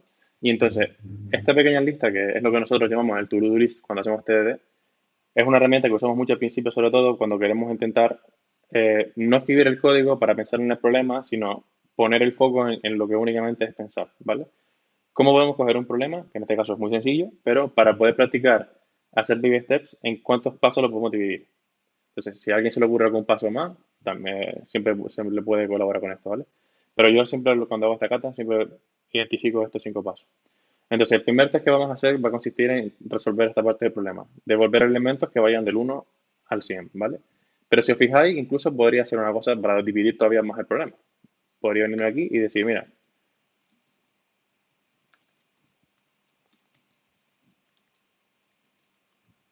y hacemos así. Y entonces ya incluso vamos a seguir subdividiendo el problema. Aquí yo creo que más no se me ocurre nada.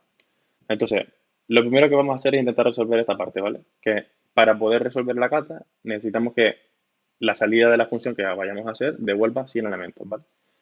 Entonces, lo bueno que tiene esto, de tener ya definida todo lo que son los pasos de la cata, nos provee de varias ventajas. Primero, sabemos que lo que tenemos que devolver es una lista, ¿no? ¿Por qué? Porque tenemos que devolver 100 elementos. Además, vemos que son números, pero si nos fijamos luego, aquí vemos que estos son palabras en sí. Entonces, esto lo que nos va a permitir es identificar cuál es la firma del método que tenemos que tener en nuestra clase, en nuestro objeto, para poder devolver y hacer los test, ¿vale? Entonces, lo que normalmente empezamos a hacer es que, como dice Alfredo, siguiendo el ciclo de TDD, lo primero que tenemos que escribir es un test que de rojo, ¿vale? Y a partir de ese test en rojo, escribiríamos el código que haga falta para que ese test pase. Y luego refactorizaríamos. Entonces, lo primero que vamos a intentar hacer es escribir el test en rojo. Entonces, escribimos aquí feedback.generate y esto para el primer test debería tener 100 elementos, ¿vale? Entonces vamos a hacerle caso al IDE que nos importe todas las cosas que le hace falta y creamos la clase feedback, que la voy a crear aquí mismo, ¿vale? Después la movemos. Entonces, luego, no, esta no. No sé por qué no me deja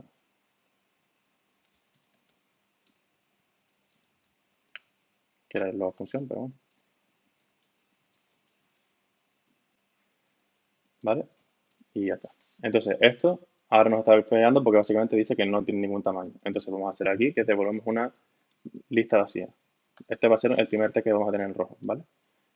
Y aquí le decimos a este que devuelva una lista de strings. Entonces, si ahora corremos este test debería darnos en rojo, ¿vale? En principio, porque esperaba que el tamaño del test fuera 100, pero en este caso ha sido 0 porque hemos devuelto una lista vacía. Entonces, ahora es cuando aprovechamos nosotros que ya hemos escrito este test y pasamos el test, ¿vale? Venimos aquí y decimos, pues vale, quiero devolver un array de elementos vacío que sea de 100 elementos, ¿vale? Y claro, esto es un null porque no le vale. Vamos a vamos a cambiar un momento la firma de esto y después lo ponemos bien. Entonces devolvemos que pues, un array de 100 elementos vacíos y esto debería dar ahora 100, ¿vale? Debería dar correcto. Muy bien. Entonces, este es el primer test que pasamos. Entonces, ¿qué podemos aprender de este proceso que hemos seguido para poder pasar el test? Lo primero es que, si os fijáis, lo que se ha hecho es intentar generar un caso de prueba que sea equivalente a nivel semántico de lo que es en sí el requisito, ¿vale? Pero hay una cosa que tener en cuenta y es una cosa que es muy importante que yo creo que sería muy guay que saliéramos de aquí todos y es que lo que más hacemos como desarrolladores es leer código, ¿vale? En este caso, leer este cuerpo de esta función es muy fácil. ¿Por qué? Porque lo único que estamos haciendo aquí es poner una cerdad, poner aquí la función que llamamos y comprobar su resultado. Pero no va a ser siempre así. Vamos a tener muchas veces test muy grandes, que tengan mucha configuración, que tengan muchas cosas. Entonces hay que intentar aprovechar la capacidad que tienen los lenguajes de programación para intentar extrapolar todo lo que sabemos nosotros y la manera en la que hablamos al código, ¿vale? Como dice Alfredo, que es una frase que a mí me gusta mucho, los lenguajes antes de ser lenguajes de programación son lenguajes. Entonces hay que intentar aprovechar la característica de que es un lenguaje y expresarnos como si fuera un lenguaje que usamos para comunicarnos con personas, ¿vale? Entonces, como decía antes Alfredo, una parte muy importante de todo esto es extrapolar nuestro conocimiento. Los nombres de los test, por tanto, es una parte muy importante a la hora de hacer nuestro test y nuestro código legible. ¿Qué pasa si elegimos un mal nombre de un test? Pues que vamos a tener que indagar dentro de esta función para saber qué hace exactamente para poder investigar y saber por qué puede este test estar fallando si hacemos algo que hace que falle. Entonces, ¿cómo podemos extrapolar estos conocimientos? Pues poniendo, pues, si no me cargo el test, poniendo arriba, en este caso, eh, el nombre de la función, ¿vale? El nombre del requisito. Esto podría ser una de las maneras que se podría hacer. Hay más maneras de hacerlo, pero para este cata, como no tenemos tanta dificultad a nivel de negocio, pues voy a aprovechar los nombres que he puesto en To-Do para intentar hacer que se entienda, ¿vale? Entonces, otra forma también de aprovechar el tema del naming, que a mí me gusta bastante, es aprovechar y ponerle aquí esto, para que sea más legible a la hora de ejecutar los tests. ¿Esto qué quiere decir? Cuando yo ejecuto ahora el test, si no me falla por el Maven, que creo que no, correcto, si falla, pues nada, no voy a poder hacerlo. Lo bueno que estés aquí al final. Bueno, espérate. Ah, no, perdona. Creo que sí funciona. Que se había jodido la referencia. Vale. Si os fijáis aquí, ahora cuando leamos el nombre de la clase en el runner, pondrá feedback should returns 100 elements.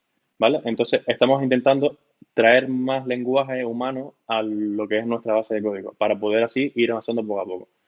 ¿Vale? Una característica que nosotros solemos aprovechar mucho cuando acabamos un test es venirnos aquí y hacer un commit, ¿vale? Aquí pondríamos pues green y pondríamos el nombre del test que hemos pasado, ¿vale? Venimos aquí, ponemos esto y con esto ya este test y este commit estaría listo, ¿vale? Entonces el siguiente paso sería venir aquí, borramos esta característica que ya hemos pasado este test y continuar con el siguiente, ¿vale? Que sería este. Entonces, cuando ejecutemos estos test, el siguiente caso sería, vamos a añadirlo aquí, que la lista tenía que devolver elementos que vayan de 1 a 100.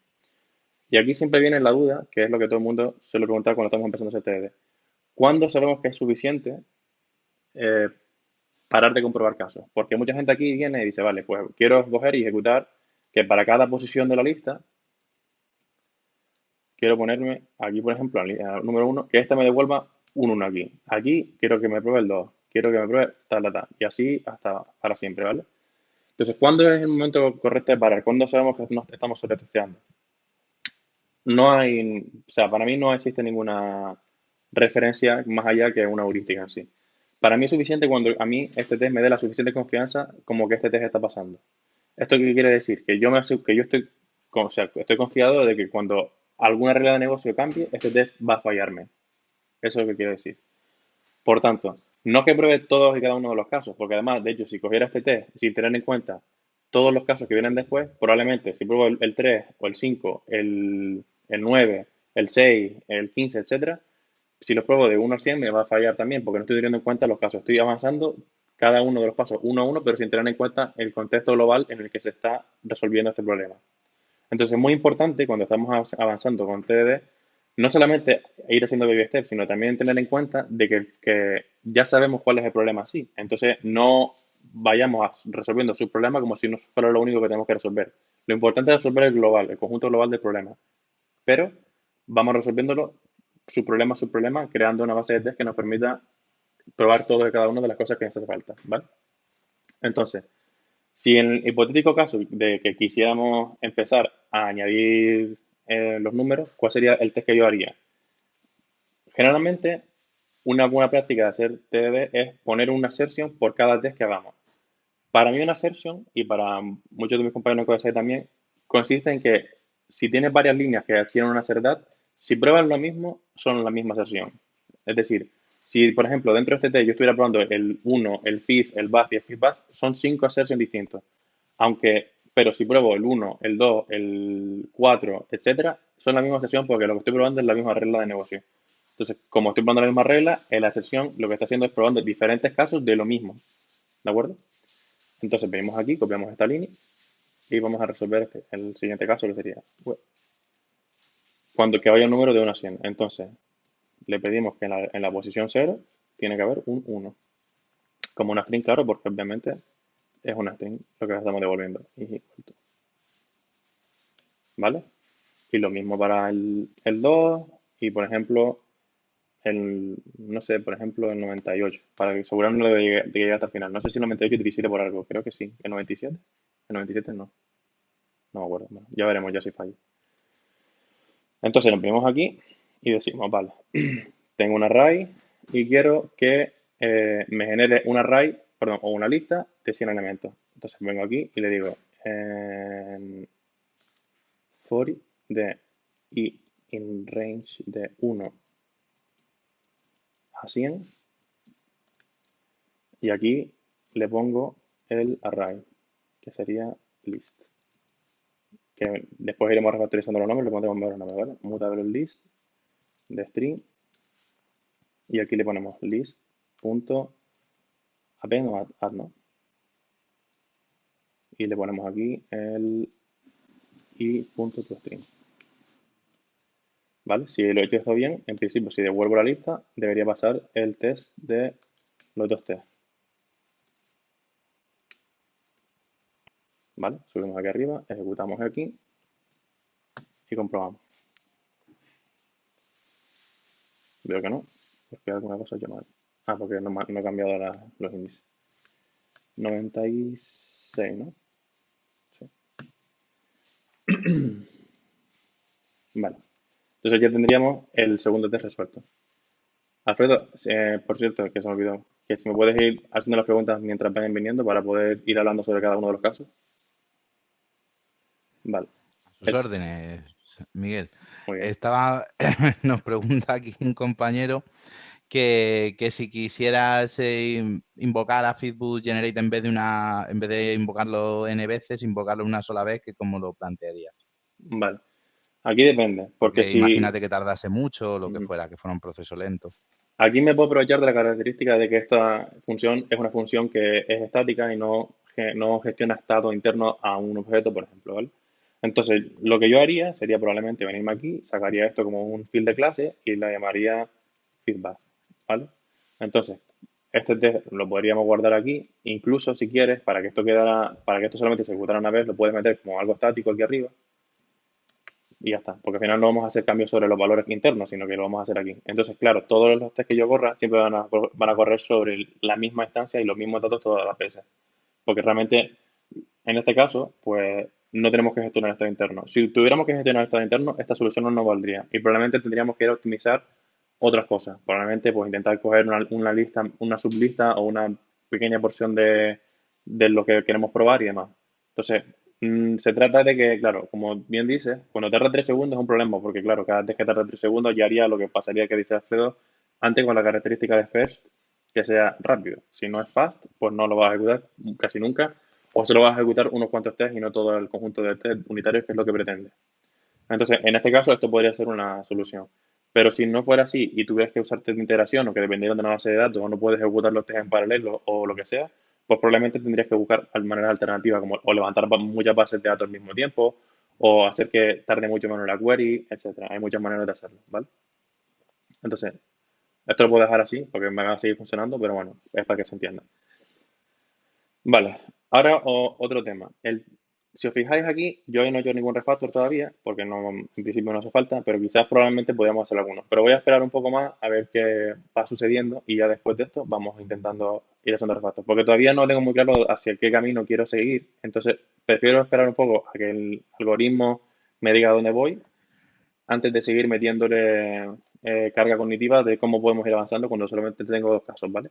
Lo que sí que puedo refactorizar son los test, porque si os fijáis aquí, sí que hay carga cognitiva, pero porque el test es complicado de leer. Porque claro, aquí yo estoy esperando que en la posición cero haya un uno y eso parece que no, pero yo cada vez que hago esta cata me confundo porque pongo aquí un uno pensando que aquí va a devolver un uno no sé qué. Entonces, claro, a mí me suscita siempre este dilema de, puedo extrapolar este conocimiento que yo tengo de que en la posición anterior a la posición que se supone que tendría que estar, está el número que yo espero.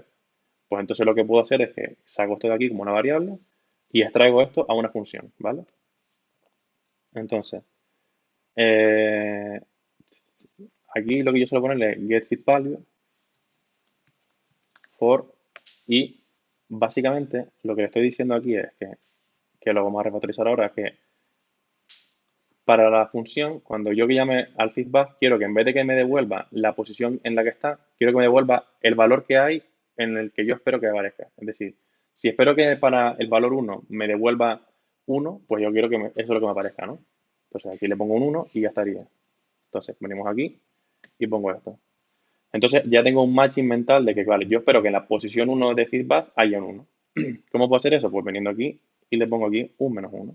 Porque al final esto, en este contexto, en esta abstracción, de lo que habla esto hacia afuera es que el valor que tiene feedback para ese número es un uno, un feed, un bath, un feedback, pero internamente lo que está haciendo es jugando con índices. Que a mí eso en este test no me interesa. A mí no me interesa saber si esto es un índice o no es un índice. A mí me interesa saber cuál es el valor que tiene que estar cuál es el valor que tiene el número que yo le estoy pasando a esta función para la generación de feedback que me ha hecho esta ejecución, ¿vale? Entonces, si yo vengo aquí, esto debería ahora seguir funcionando. Le cambio aquí el nombre porque aquí lo que me interesa es que esto sea un index, ¿vale? Perdón, que esto sea el number que yo quiero y aquí, claro, trabaja con el índice, ¿vale? Y aquí me equivoco poniendo el nombre, voy a ponerle el feedback y seguimos. ¿Se ha entendido lo que he hecho? Más o menos. Por si alguien no entiende, que siempre se puede preguntar. Vale. Entonces, el siguiente paso sería seguir con el siguiente test. Ya hemos hecho este. Ahora sería que para un número que sea 3, ¿vale? Cada vez que sea divisible entre 3, ese número tendría que devolverme feed, ¿vale? Entonces venimos aquí arriba y seguimos con la misma matraca. Venimos aquí, cambiamos el nombre del test, le ponemos que los numbers divisible by 3 returns feed, ¿vale? O arfeed, depende, como queramos. Entonces venimos aquí y decimos, vale, para el valor 3, ¿qué se supone que tendrías que devolverme? Un feed. Para el valor 9, ¿qué me tienes que devolver? Un feed también. Y para el 99, lo mismo, ¿no? Un feed aquí. Entonces, si ejecutamos este test, pues obviamente este test va a dar rojo, ¿vale? Es muy importante que yo no lo estoy haciendo ahora, pero intentad que cuando podáis, la mayor parte de las veces, si no estáis trabajando con un caso, unos muy grandes, pues intentar correr los tests todo el rato, ¿vale? Entonces, continuaríamos pasando este test, básicamente diciendo, vale, si el número que nos ha llegado, en este caso, es divisible entre 3, entonces, en vez de hacer esto, hacemos un list.add de feed, ¿vale? Y si no, hacemos esto. Si hemos hecho esto bien, ejecutamos toda la clase de t y debería estar en verde los t. Muy bien. Vale, entonces ya tenemos el caso más simple y tenemos otro caso aquí concreto que básicamente ahora los números son divisibles entre t son feed. Entonces, el siguiente caso, ¿cuál sería? Porque todavía no quiero hacer ningún cambio, aún quiero esperar un poco más. Pues que los números ahora devuelvan 5, ¿no? Vale, venimos aquí.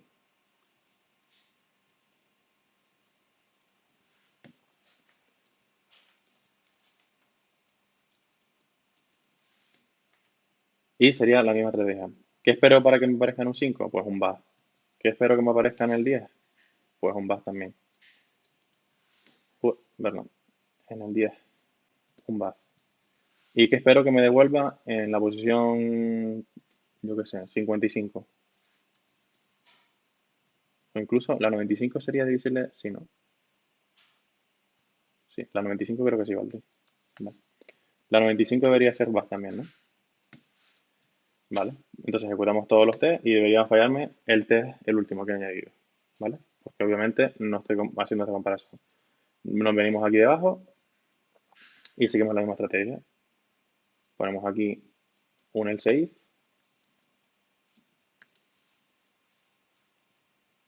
¿Esto cómo se llama aquí? El if. No sé cómo se llama el else if aquí. Ni puta idea. Eh,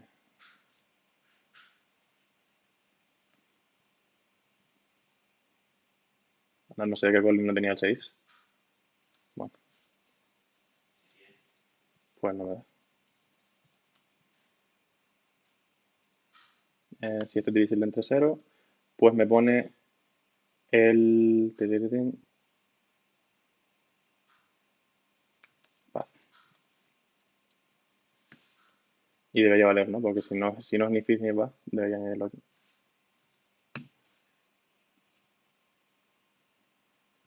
Pues no. Entonces, vamos a hacer una cosa. Si esto es divisible entre 0, pone paz. Si no, no. Pues entonces... no sé por qué no está ese if. Me está llegando no existe, tío. Ah, pues sí está. Pues antes me falló. Vale, ahora sí. Ah, vale, claro. Gracias, Manuel. Vale, entonces, si continuamos con el caso, pues ya hemos visto que el número, ahora sí que cuando es divisible entre 5 devuelve un bath, ¿vale? Entonces, por último, nos quedaría solamente el caso de que un número que sea divisible entre 3 y 5 debería ser bath, ¿vale?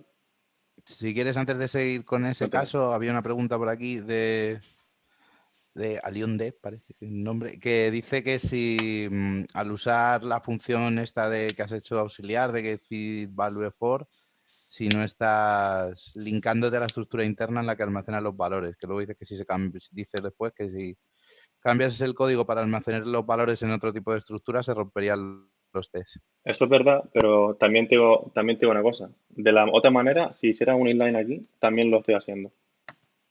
Lo que pasa es que está más digregado el comportamiento, lo cual es peor. Lo bueno es que si yo cambiara cómo funciona o qué colección uso internamente, lo bueno es que respetaría que solamente tengo que cambiar un único sitio para poder seguir accediendo a los valores de esos de la misma manera. Claro, en este caso, suponiendo siempre que esto mantenga la referencia de que tú le pasas una posición y ya está. O no, porque si le pasaras un hashcode o le pasaras cualquier otra cosa, pues no te valdría. Aquí obviamente estás haciendo una apuesta y el tema es que, claro, conociendo cómo va a evolucionar el código, creo que parece que es más lógico que el código vaya a evolucionar a esta manera que cambiar esta necesidad y romper todo aquello. Normalmente cuando hacemos un refactor, que no conlleve un refactor pensándolo más allá de no cambiar la interfaz, es decir, solamente intentamos cambiar el comportamiento interno sin cambiar el comportamiento a aquello que nos observa o aquello que nos usa, esa es la manera correcta de entender un refactor. Si después pensamos que cuando hacemos un cambio, por ejemplo, de la función digamos, por ejemplo, queremos que ahora la función generate, en vez de devolverte una lista, te devuelve un mapa. Claro, ahí estaríamos rompiendo el contrato que tiene esta función con todos aquellos otros que le usan.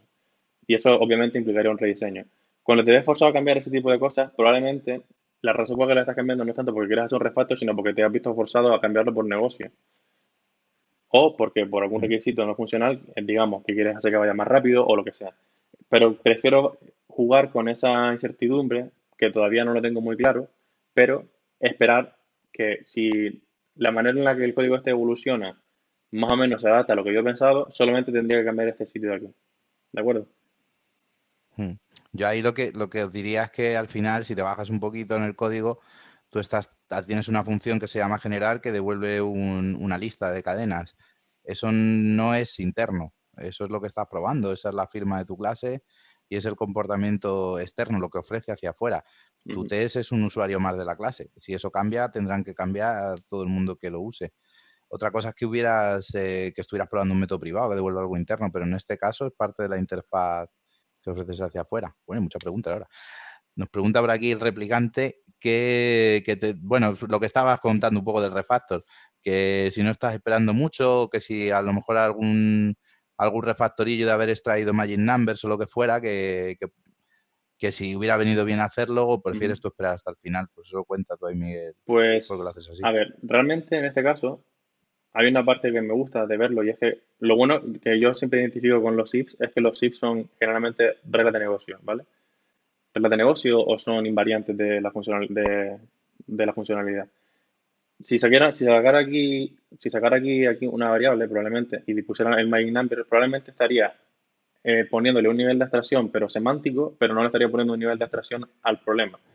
Entonces, si yo, que es el siguiente paso que pensaba hacer una vez que hiciera el tema del 3 y 5, era venirme aquí, sacar esto como una función y poner aquí isIf. Y esto ya envuelve directamente lo que para mí significa que un número sea FIF, que es que este número sea divisible entre 3, ¿vale? Esto, para mí es lo que esto quiere decir que un número sea FIF. ¿Puedo sacar aquí una variable? Sí, pero no considero que esté ganando nada, porque estoy poniendo la abstracción dos veces y estoy poniendo que o sea, una abstracción a un número, pero que realmente se comporta de la misma manera, y le estoy poniendo un nombre a algo que, bueno, quizás pueda cambiar, pero que realmente lo único que estoy añadiendo son cosas que ya estoy ocultando de manera explícita dentro de la función FIF. O sea, en este caso, prefiero primar lo que es el information hiding para que no quede claro hacia el que te usa fuera si un número es FIF o no, sino que tú se lo pasas y eso responde a lo que tenga que responder. Si confías en eso, bien, y si no confías en eso, pues mal. Pero que sea una interfaz que te diga que sea una interfaz de tu código que te diga cuál es lo que tiene que hacer y no que se defina en dos sitios distintos. Es decir, tú sabes que este número es FIF porque está puesto aquí. Si lo sacas fuera arriba, claro, estás poniendo en el contexto de la clase y lo pones en el contexto de la clase, a mí no me aporta nada precisamente. Se puede hacer y yo soy muy partidario de sacar Magic Number siempre, pero cuando realmente no son parte de una regla de negocio o si son parte de la regla de negocio, no puedes entender la regla de negocio con el número en sí. Pues claro, aquí puedo sacar el número, pero claro, ¿a qué nombre le pondría? Three o number that is fifth. Sí, le podría poner eso, pero para mí ya esto es ya está implícito en la firma de este método. No sé si más o menos da una Mm. respuesta. Yo para mí eso último que has dicho es la clave. Si quiero extraer este Magic Number, es que a lo mejor no es un Magic Number, ¿vale? O sea, si lo extraigo, ¿qué nombre le pongo? Mm. 3. Si le pongo 3 en letras, pues no vale para mucho, es lo mismo, ¿no? Entonces ahí estás expresando claramente la regla de negocio, que es FID, y la regla de negocio en el problema se define como divisible entre 3. O sea, si yo leo ese método, ahí es difícil expresar de manera más clara esa regla de negocio. Mm. ¿Sabes? Entonces aquí el problema que tienes si haces esos refactores iniciales es que luego te oscurecen un poco, ¿sabes? Entonces, pero es difícil saber el punto en el que dices, vale, ya tengo la suficiente visión del problema para saber qué refactor hacer. Eso se coge un poco con la práctica y cada uno tiene ahí su forma de hacerlo. Y todo es heurística también, ¿eh? O sea, en este caso mi heurística es esta, pero porque también es verdad que he hecho más veces la gata. Y aunque generalmente este suele ser mi approach y te esperar un poco a ver cómo ves las reglas de negocio y cómo interactúan entre sí para poder sacar cosas en común. Generalmente lo de los magic numbers suelo hacerlo al final cuando me doy cuenta de que no soy capaz de entender de manera semántica lo que quiere decir mi regla de negocio en sí. Entonces ahí es cuando yo suelo sacar eso para poder aportarle semántica. En este caso, la semántica que hubiera aportado es la misma con un método y sobre todo que, porque no soy capaz de encontrarle un nombre al 3 que no sea mm, o el propio nombre del número pero escrito en letras o poner algo que ya podría ser si lo pongo internamente al método en este caso, ¿vale? Y Mm. bueno, aquí lo mismo, o Había sea, otra pregunta ya últimas que yo creo que está bien justo antes de que hagas el método que vas a hacer, que decían por aquí que si en vez de poner el 10 en el test de arriba, suponte que pusiste en el disbad, pusiste el 10 como ejemplo. Si en vez de ujú. poner el 10 hubiera puesto el 15, pues ¿por qué no? ¿Sabes? ¿Qué hubiera pasado luego, no? Pues Eso, probablemente el test se hubiera puesto en rojo por el siguiente test que hubiera hecho y probablemente lo que hubiera sucedido es que cuando decidí poner ese número no había tenido en cuenta el contexto global del problema.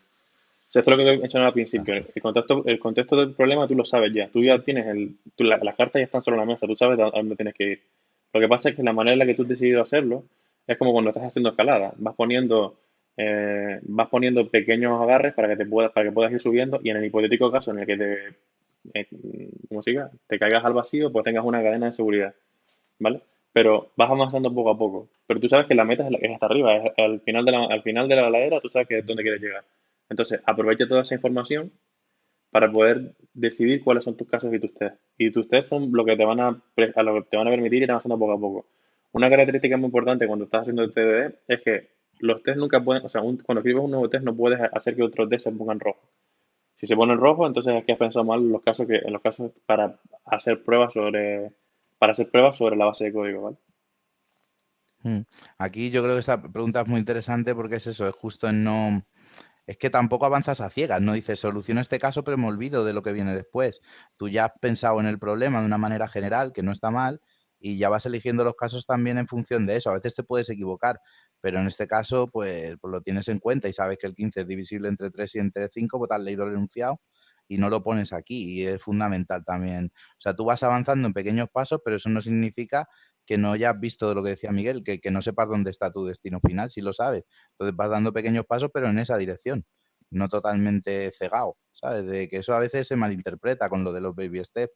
Dicen, no, solo veo esta parte del problema. No, el problema lo puedes ver en su conjunto, pero vas avanzando en pequeños pasos. Ujú. Eso, para eso hay una cata muy chula también que podemos hacer otro día, la de la password cata.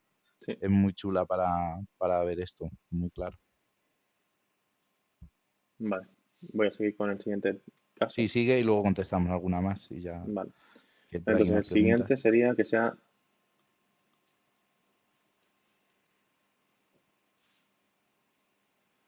eh, vale.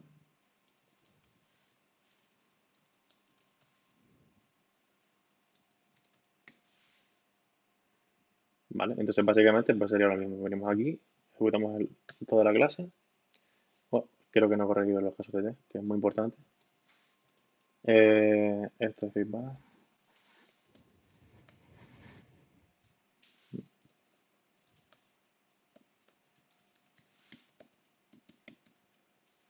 ¿45 y qué más? 60. Sí, ¿no? 60. Vale. Vale, entonces obviamente esto me da en rojo, entonces el siguiente paso que puedo hacer aquí es venirme aquí arriba y decir, vale, si un número, como yo, o sea, esta era la parte de la magia que quería hacer, pero bueno, como el replicante me preguntó, la parte del refactor era que, claro, yo me había dado cuenta de que probablemente yo puedo decir directamente aquí, vale, pues si esto es fi y aquí le paso el i y esto es back, pues entonces me habría dado cuenta de que esta regla de negocio existe y entonces saco esta parte de aquí. Entonces le pongo un list.add aquí, le pongo un feedback y ya estaría, ¿vale? Entonces me doy cuenta de que son reglas de negocio que una complementa a la otra, ¿vale? Entonces ahora sí que cuando ya más o menos he terminado todos mis casos de uso, digo, vale, pues vamos a plantearnos aquí hacer un poco de refactor, ¿vale? Porque este que salió al final realmente era el mismo ejemplo que el primero, pero que os acordáis que al principio dice, vale, devolver los números de 1 a 100, pero que sean, o sea, 100 elementos, pero que de 1 a 100. Al final lo que hice fue subdividir y por eso me salió lo mismo, pero ya en principio hemos acabado todos los requisitos de la CAD. Vale, entonces, si nos venimos aquí abajo, vemos que este código está un poco para ya lo hagan de comer aparte, pero podemos hacer un par de cambios para mejorarlo un poco, ¿vale? Por intentar seguir un poco con la narrativa de cómo se está construyendo el código, a mí me gusta que incluso las comprobaciones dobles también sean una única comprobación, ¿vale? Entonces yo preferiría aquí ponerle ifeedback para poder hacer que el código sea lo más legible posible, tanto semánticamente como a nivel de simetría. Si el código es simétrico, también lo hace fácil de leer, ¿vale? Entonces, aquí hay varias cosas que se pueden hacer, ¿vale? Pero a mí me gusta mucho hacer el siguiente caso. Si os fijáis, aquí ahora mismo tenemos una asignación siempre igual y siempre estamos haciendo lo mismo. Entonces, como tenemos mucho código repetido de add, de add, de add, de add, pero lo único que cambia es lo que estamos metiendo aquí, lo que vamos a hacer es sacar esto aquí a una variable, venimos aquí y separamos la declaración con esto y vamos asignando aquí el elemento. Entonces, si vamos al final, pues probablemente, si yo no he hecho nada mal, que no creo, no sé, ¿por qué esto nada mal? Ah, porque puede no estar inicializado, claro. Entonces, si venimos aquí, pues hacemos lo mismo. Vamos a sustituir todos los lists por el element igual. Y en principio, esto debería seguir pasando sin problema, ¿vale? Ese es el primer refactor que hacemos. Entonces, el siguiente refactor, ¿cuál sería? Pues claro, esto de aquí realmente a lo que está obedeciendo es a un criterio de transformación. En función del que sea o que no sea, están aquí aplaudiendo ya la gente a los sanitarios. Entonces, en función de lo que sea o no sea, pues yo quiero No, devolver. es porque ha hecho muy guapo el refactor, Miguel, te están aplaudiendo. Ah, me están aplaudiendo, ¿no? Claro. Entonces, el siguiente paso, ¿qué sería? Pues devolver el elemento directamente, ¿no? Entonces me puedo venir aquí y esto obedece a un criterio de transformación. Si es esto, es esto. Si es esto, haces esto otro. Si no es esto, pues haces lo otro, ¿vale? Entonces, como obedece a un criterio de transformación, pues a mí me gusta que esto obedezca a un criterio de transformación también y llamarlo transform, ¿vale? Transform a lo que sea, pero transform. Como estoy dentro de la clase de feedback, pues para mí entiendo que lo transforma a feedback, porque aprovecho el contexto de la clase para ello, ¿vale? Entonces vengo aquí, y hago transform y lo convierto. Y si os fijáis aquí, yo ya me he adelantado un paso. Hostia, no, esto no es lo que quería hacer. Hostia, salió partísimo. ¿Qué pasa? No sé qué pasa. Bueno, ya aquí me he adelantado, pero si os fijáis, ya tengo un refactor aquí gratis. Si os fijáis en el nombre que le he puesto a- al parámetro, aquí le he puesto int, ¿vale? ¿Esto qué quiere decir? Que, perdón, le he puesto number. ¿Esto qué quiere decir? Que lo que yo estoy identificando como lo que me está pasando a mí, lo que me está pasando a mi lista, no son índices, son números, ¿vale? Entonces, intento extrapolar eso también aquí a mi código, para que quede claro. Y ya con esto, pues esto ya aquí me lo hace solo el señor. Me hace aquí un for each, pero bueno, que lo podría transformar a un map y hacer aquí toda la magia, ¿vale? Después lo cambiamos.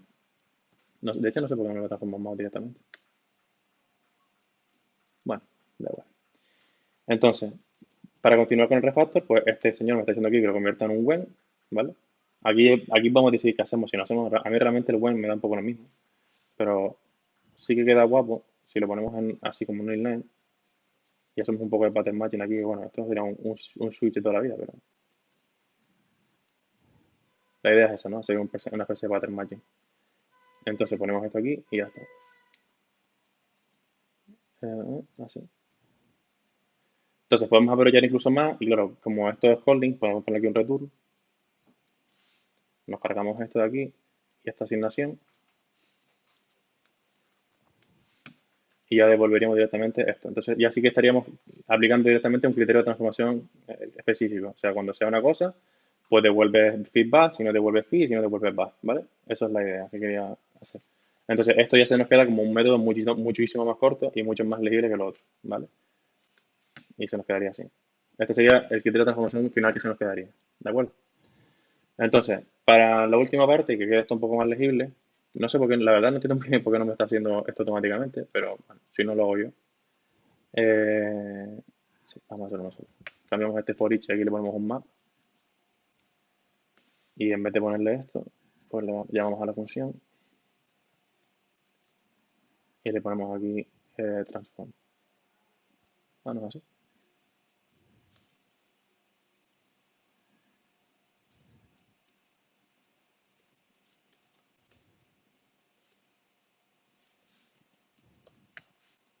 Y entonces aquí devolvemos esto y en principio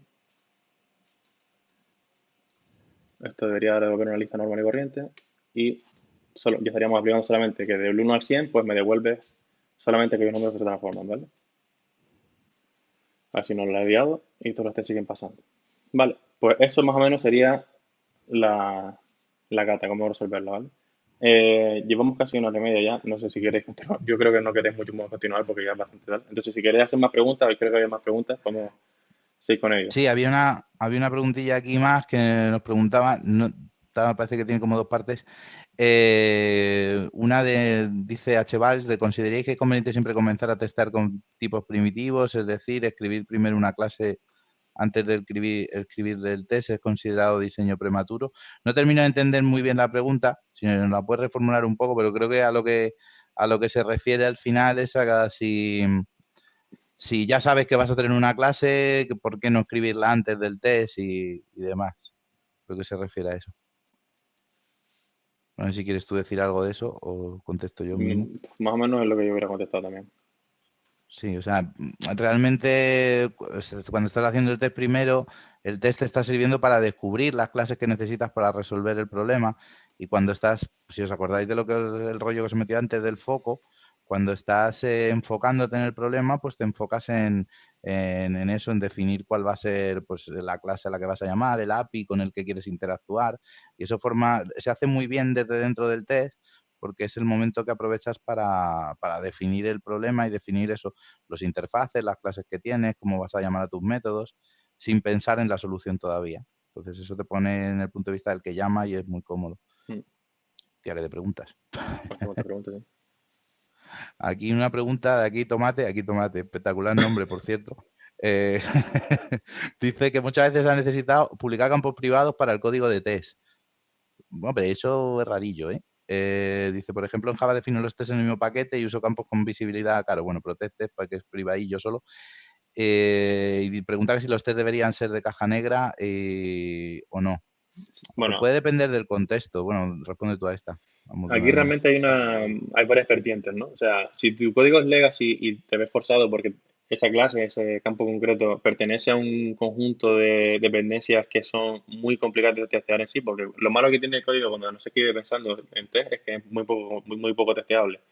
Entonces, hay muchas herramientas que, por ejemplo, cuando un objeto resume va a tener una responsabilidad o hacer más de una cosa, digamos, sigamos un poco el tema de Solid, ¿no? Para o sea, basarnos un poco en la respuesta. Si no seguimos el Single Responsibility Principle, lo que probablemente te suceda es que te vas a ver forzado sí o sí a que tu sistema, la única manera que tengas de probar cosas es haciendo pequeños hacks.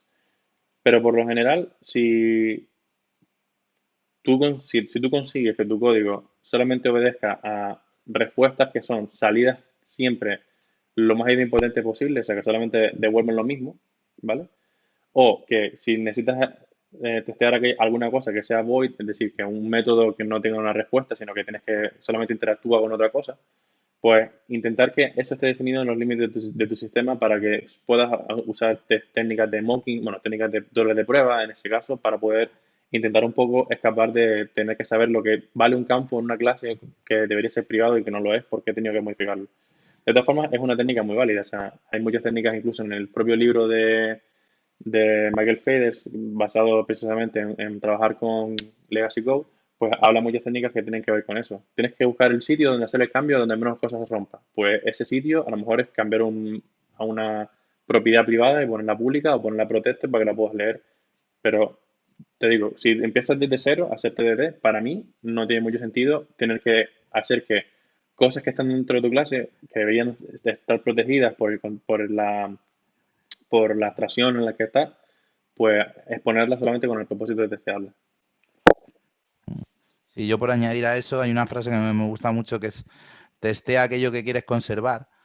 Entonces, claro, si estás testeando cosas privadas o tal, como truquillo, porque a lo mejor no tienes otra herramienta en ese momento, el problema es que estás acoplándote a un detalle de implementación interno que puede cambiar en cualquier momento y que a lo mejor no modifica el comportamiento observable de tu sistema, pero modifica cómo está hecho por dentro y tus tests se rompen. Es muy mala señal que los tests se rompan cuando modificas cosas que deberían ser internas. Entonces aquí esto es orientación a objetos, es intentar encapsular y tal. Lo que decía Miguel, totalmente de acuerdo. Hay veces que si lo haces en código nuevo es un olor muy chungo, pero a veces en Legacy pues tendríamos que ver los casos, porque hay casos que no te queda otra. ¿Sabes? O que realmente es más barato hacer eso que la locura que tendrías que hacer a cambio. Entonces, bueno, puede haber escenarios donde tenga sentido, pero en general es un mal olor que hay que decir, bueno, seguro que no tengo darle una vuelta, seguro que no tengo otra forma de afrontar esto. Y también es una parte Vale. importante porque te vuelve menos flexible a la hora de refactorizar. Si os fijáis, una cosa buena que o sea, al haberlo hecho solamente todo desde un único punto de entrada, yo puedo cambiar esto de arriba abajo y poner otras cosas, y puedo llamar a servidores, puedo hacer lo que yo quiera, que aún así debería seguir funcionando exactamente como está funcionando, porque solamente estoy exponiendo una parte pública de mi sistema. Todo lo demás es detalle interno a cómo la clase gestiona su estado, gestiona lo que tenga que hacer, sus operaciones y sus cosas. Pero eso me da mi flexibilidad a la hora de cómo yo puedo afrontar el problema internamente, pero que aquellos que me usan puedan usar mi contrato y que sea un contrato estable para no tener que, por ejemplo, si cambio un test porque necesito que vaya más rápido y sea un refactor simplemente de optimización de rendimiento de mi código, pues claro, a lo mejor tengo que hacer cambios que me obliguen a hacer diferentes estructuras de datos, diferentes cosas. Si yo pongo mis cosas privadas, lo más probable es que otros test se me acaben rompiendo o que incluso otras partes de mi código se acaban rompiendo, porque si se rompe un test, muy probablemente se romperá también otra parte de tu código, porque estás haciendo que cómo funciona la clase lo conozca todo el mundo. A mí hay un dicho de Sandy Mesh que me gusta mucho, que es el de haz tu código ejemplar. Si tu código es ejemplar en que aquello que no tiene que conocer otros colaboradores no lo conocen, entonces probablemente lo que estás haciendo es que tu sistema sea más respetuoso, los objetos sean más respetuosos entre sí a la hora de comunicarse, que se traten de iguales, porque si un objeto conoce mucho de otro, lo que probablemente estará pasando es que el que conoce más de aquel, lo que estás haciendo es faltándole entre comillas el respeto, ¿no? Porque no te vale de ti mismo para poder funcionar, entre comillas, es lo que quiere decir. Entonces, si las cosas son privadas porque internamente deberían ser privadas, pues respeta que el objeto no quiere compartir esa información con otros objetos o con un test en sí, ¿no? Mm. Otra preguntilla más es que está, bueno, esto jodido, que dice que hay veces que se complica pues cuando intervienen distintos hilos de ejecución en un test, cuando tratas con interfaces asíncronos, streams, etcétera, etcétera. Bueno, esto depende un poco de la tecnología que estés usando. Por ejemplo, en JavaScript está muy bien resuelto, o donde tienes, por ejemplo, el patrón este de async await para, para tratar con estas cosas. Y, por ejemplo, en JavaScript los frameworks de test están bien integrados con el async await y funciona muy bien. En Java, que yo creo que aquí hay Tomate, que es el que nos pregunta esto, venía de Java antes, pues es un poquito más complicado. Tratando con futuros y cosas así lo puedes conseguir. No hay patrón async await en Java, lo más parecido es el futuro, que, o sea, lo más parecido no, pero lo mejor que hay para tratar con estas cosas es trabajar con futuros, que es lo mismo que las promesas en JavaScript, básicamente con otro nombre, y trabajando con ese tipo de cosas, no te queda más remedio. O sea, digamos que la ejecución de tu test no puede terminar hasta que la ejecución de todos los hilos asociados que generen resultados para ese test termine. ¿Vale? Entonces tienes que sincronizar eso. Y para sincronizarlo ya no es un problema de test, tienes un problema de sincronización con las herramientas que tu lenguaje te soporte. En este caso, en Java, las herramientas de sincronización pues son las que son. Los futuros probablemente sean la cosilla más apañada que hay, pero bueno, te tienes que pegar con esas cosas. No sé, Miguel, tú, por ejemplo, con test de JavaScript tienes mucha experiencia y con eso asíncrono. Sí, de hecho, con Si el quieres tema de comentar Async algo. Await, eso te lo salva mucho, pero con promesas es más o menos lo mismo. También es verdad que JavaScript, el tema de la gestión de hilos y tal, no se parece en nada, porque al final es una cola en la que se publican instrucciones y demás, y no tienes que gestionar el tema de sincronización, ni tienes que poner semáforos, ni nada de eso. Obviamente, la complejidad de eso ya sobrepasa lo que pretende un test unitario, que generalmente no, o sea, gestionar estados entre sí, para mí, eso deja de romper, o sea, está justo en lo que es la barrera de entre si es unitario o si no es unitario. Porque, claro, tener que, o sea, varios objetos compartiendo la misma información para poder hacer diferentes operaciones, pues probablemente, claro, ahí ya no estás respetando muchas de las cosas de first. Por ejemplo, no estás respetando que sean isolated, porque no pueden correr en paralelo ni pueden depender de su único contexto, sino que depende de otras cosas y demás. Entonces, claro, ahí es lo que dice Alfredo, está totalmente subyugado a lo que tú estás usando. Si tú estás usando un lenguaje como JavaScript, pues probablemente eso te viene dado de gratis porque JavaScript o sea, intenta evitar todo eso usando algo que te olvide de qué son los hilos, de qué son los threads y qué son todas esas cosas. O incluso en lenguajes como C Sharp, por ejemplo, que sí que tienen así web, pues mira, te ahorra mucho esos problemas porque, claro, puedes gestionar todo el tema de los semáforos haciendo que espere ese hilo a que te responda a algún momento del tiempo. Pero en Java que no tienes ninguna manera. Y al igual que en PHP te hace lo mismo. Te pasaría lo mismo. Generalmente yo, como consejo que suelo dar, de hecho hace poco hicimos un código que era una pequeña parte que estaba orientada a threads, era separar todo lo que tenía que ver con lo que fuera la lógica, con que fuera cosas de negocio, fuera del thread y que solamente el thread ejecutara esa parte. Todo lo que tenía que ver con gestión de estado, gestión de tal, eso estaba en una clase que se encargaba de eso solo y ya está. Pero si por fuerza mayor necesitaras de que ese estado se comparta entre diferentes threads, pues intentaría que mis pruebas solamente involucraran uno, dos threads máximo, para intentar que sea un subproblema del problema grande. Porque claro, si tienes 1500 threads levantados al mismo tiempo usando la misma información, pues el cerebro no te da para poder entender qué está pasando cuando algo cambia. Eso es un caso, claro, dependiente del problema, de la tecnología, de muchas cosas, pero es un caso difícil. Luego, otra pregunta de señora Key Tomate es que, mira, esto lo estuvimos hablando el otro día, que para la integración con sistemas internos, que dice que si conocemos alguna herramienta, en plan, que te grabe el comportamiento del sistema y luego sea capaz de reproducirlo en test automáticos. Eso, ahí hay cosillas, ¿no? Qué difícil, o sea, pero Depende. sí sería ideal de... Es un poco, ¿cómo se llama la técnica de esto? El Golden Master, Golden Master. que creo que es el nombre que tiene esta técnica, que básicamente tú imagínate que esos comportamientos del sistema externo se pueden escribir a un fichero, ¿no? Pues ahora estoy haciendo esto, tal, tal, tal. Entonces puedes grabar, puedes ejecutarlo, grabar eso y luego comprobar que ese fichero es igual. En Java, de hecho, hay algunas librerías, si buscas por Golden Master, por eso, te sale, hay alguna cosilla por ahí que puedes encontrar. Pero es que es complicado también, ¿no? Pero a veces no te queda más remedio porque realmente el problema que tienes aquí es que quieres testear algo que no sabes cómo funciona. O sea, necesitas grabar el comportamiento porque no eres capaz de definirlo en un test. Dice, voy a grabar lo que se ejecuta aquí porque esto hace un millón de cosas que he perdido el control y entonces me lo escribo en un fichero o en algún sitio y luego pues compruebo que es igual, que después de los cambios el fichero se sigue comportando igual, ¿no? Y es una liada bastante buena. ¿Sabes? Pero eso es eso, hay tecniquillas para eso, difíciles. Nosotros, de hecho, estuvimos pensando en construir una herramienta para hacer cosas así, que nos hacía falta un proyecto. O sea, que estamos en ello y me quita la cámara, espérate, me voy a poner otra vez. Y no sé si te respondemos mucho, pero bueno, si buscas por Golden Master, ahí a lo mejor encuentras algo, ¿sabes? Que te pueda solucionar. A ver, ¿qué más preguntas había aquí?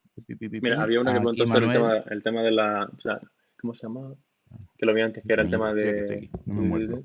con los Magic String. O sea, creo que te referías concretamente a lo de feedback, feed y todo eso, ¿no? Pues mira, depende. Ah, Hay dos posibilidades. En los test probablemente lo que hubiera hecho es sacar un field o una constante global para poder hacer solamente un cambio si tengo que cambiar los test. Si por ejemplo tengo feedback tal, pero solamente tengo una variable y cambio eso en el caso de que quiera cambiar la variable en un futuro o lo que sea. Pero principalmente hay una cosa que yo antes hacía mucho al principio y es que, por ejemplo, poner la constante de la Magic String, ponerla como pública en la clase que la uso para que en el test la use después también como comprobación. Pero me he dado cuenta de que eso a mí me ha pasado muchas veces de que por un cambio que he roto a causa de lo que hice, mis test no me estaban defendiendo frente al cambio. Mi test sabía lo que tenía que devolver y como sabía lo que tenía que devolver, pues no me defendía si yo ponía una palabra que no tenía que ir en el sitio. Entonces, mi tendencia ahora es que lo que conoce el test y lo que conoce la clase de negocio son están totalmente separadas, no tienen nada que ver una cosa con la otra. Entonces, si hay una string se usa en un sitio, pues el test tiene que conocer que esa string es lo que tiene que devolver ese resultado. Pero, por ejemplo, si ahora vamos a la clase de negocio y tengo tres Magic String ahí puestas, pues claro, la Magic String en ese caso, pues es un resultado porque lo que me devuelve mi sistema, lo que devuelve en este caso mi método, o sea, mi función, porque es una función estática, lo que devuelve mi función son strings. Entonces, como yo no he decidido el diseño que tenía que devolver esto, pues me he visto también subyugado a ello. Pero si probablemente tuviera otras herramientas para poder decidir, pues probablemente no tiraría por ahí.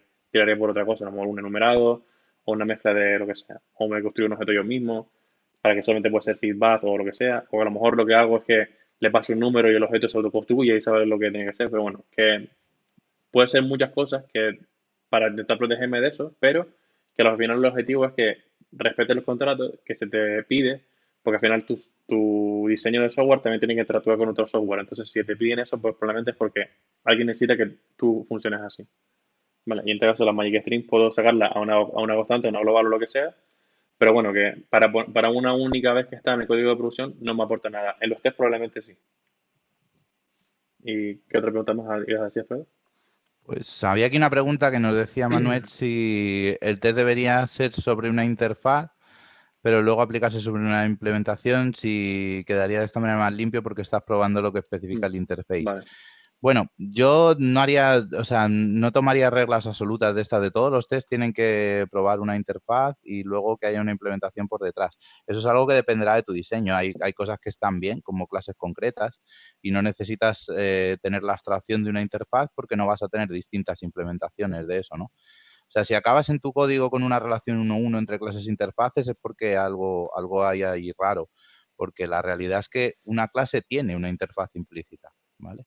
Lo que estás haciendo cuando defines un interface en Java, pones interface, es explicitar esa interfaz para que se pueda utilizar, pues por ejemplo, para tener diversas implementaciones o para exponerlo hacia afuera. A lo mejor si estás estás haciendo un API y estás testeando la parte del API, tú quieres ofrecerlo como interfaz para tener libertad en la implementación, pues está bien. Pero en general yo no lo haría así. O sea, es simplemente depende del escenario y a veces testeas clases, a veces testeas una interfaz, pero depende, o sea, a veces lo que testeas es algo que implementa una interfaz, depende, pero no os quedéis con esa idea, o sea, una clase es algo que se puede testar perfectamente, no necesitas una interfaz siempre, o sea, y eso entra ya dentro del diseño orientado a objetos, ya no es tanto hablar de TDD, ¿vale? ¿Alguna preguntilla más por aquí? Pues bueno, nos preguntaba si vamos a hacer una sesión de TDD más avanzada en algún momento, pues si Pues sí, interesa, sí, ¿no? tenéis, yo lo que os pediría es si tenéis dudas concretas sobre algo a lo mejor, o yo qué sé, o queréis que hagamos una sesión orientada a algo más concreto, podemos hacerla.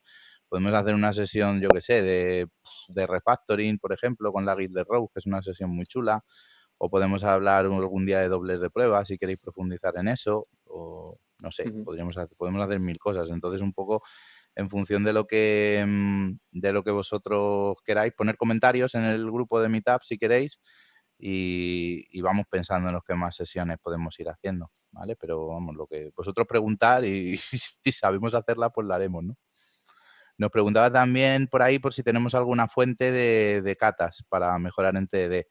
Yo ahora sí de memoria no me acuerdo de ninguna. ¿Hay alguna por ahí? Si quieres la podemos poner igual Sí, como la de Coding comentario en el Dojo grupo puede de ser mitad. una, la de Mm. Kata Rocks también. Hay bastante Pues de luego si diccionarios de kata. de las que nos acordemos ponemos los comentarios en el grupo de Meetup y dejamos hecho eso por ahí. Test Vale. de integración, bueno, de test de integración se podría hacer una sesión, Mm. esa es jodidilla, pero se puede hacer porque es jodidilla porque dependiendo de cómo la orientes, ¿no? Habrá gente a la que le sirve, gente a la que no, pero bueno, puedes hacer la típica sesión donde pruebas un poco test de integración contra base de datos, que es lo más típico del mundo, test de integración contra sistemas de ese estilo, ¿no? Base de datos, colas de mensajes, correo, todas esas cosas. No sé si hay alguna. La verdad es que las catas casi todas se orientan a aprender la técnica y a hacer test unitarios. Pero podemos coger cualquier cata y transformarla en algo que necesite test de integración y hacerla. Sí. ¿Vale? La que hicimos un poco el otro día de arquitectura hexagonal va por ese camino. Ujú. ¿Sabes? O sea, porque tenía partes del sistema que no llegamos a implementar. Entonces, nos podemos en algún momento centrar en decir, vale, pues ahora yo qué sé, vamos a ver cómo implementamos la clase que se trae los datos de una tabla, ¿no? Y cómo hacemos eso con TDD. Bueno, podemos hacer cosas de esas. ¿Sí? ¿Qué más cosas por ahí? Pues nada, ya parece Parece que que no hay no hay más mucho ya, ¿no? más. Pues mira, Sí, mira ya que elegimos que, una cata corta y pequeñita y al final han salido muchísimas madre más mía, preguntas que hemos con 2 horas arquitectura aquí. hexagonal, ¿eh? Llevamos 2 horas hablando. Mm. Pues bueno, sí, yo lo único que quería decir es que, bueno, muchas gracias por venir, es lo primero que se puede decir. Al final son 2 horas aquí escuchando un Japón, pero bueno, que espero que haya sido lo más dinámico y entretenido posible y que sobre todo pues os pueda aportar alguna visión nueva sobre el desarrollo de software o lo que sea. También pues intentar animaros que si os gustan este tipo de sesiones y estás interesado en algún tipo de tema, interesado e interesada, hay que ser un poquito también diverso, ¿no? Inclusivo A la hora o inclusiva. inclusivo también. Y entonces, que si en cualquier caso hubiera algún tipo de interés sobre algún tema en concreto a la hora de hablar de software o algún tema sobre cómo se desarrollamos software orientado a objetos o lo que sea, pues que precisamente intentéis pues, comunicárnoslo por incluso los meetups, también nos podéis mencionar por Twitter alguna cosa. Siempre estamos intentando ver qué podemos aportar porque muchas veces tenemos la típica duda, ¿no? De qué se puede hablar o de qué está interesada la comunidad, ¿no? Porque tenemos poco feedback en general de eso. Y nada más, yo creo que nada, darle también las gracias a Alfredo Mm. por compartir su tiempo conmigo aquí hablando de TDD Gracias a y ti, Miguel. gracias a ti, ¿no? Y bueno, pues espero que nos volvamos a cruzar en algún punto y que ya la próxima, pues en vez de ser en casa, pues sea en presencial, ¿no? O por lo menos para poder echarnos algunas cañas después o lo que fuera. Y nada, muchas gracias por haber venido y esperamos volver a vernos pronto. Un saludo. Venga, chicos, un saludo a todos. Hasta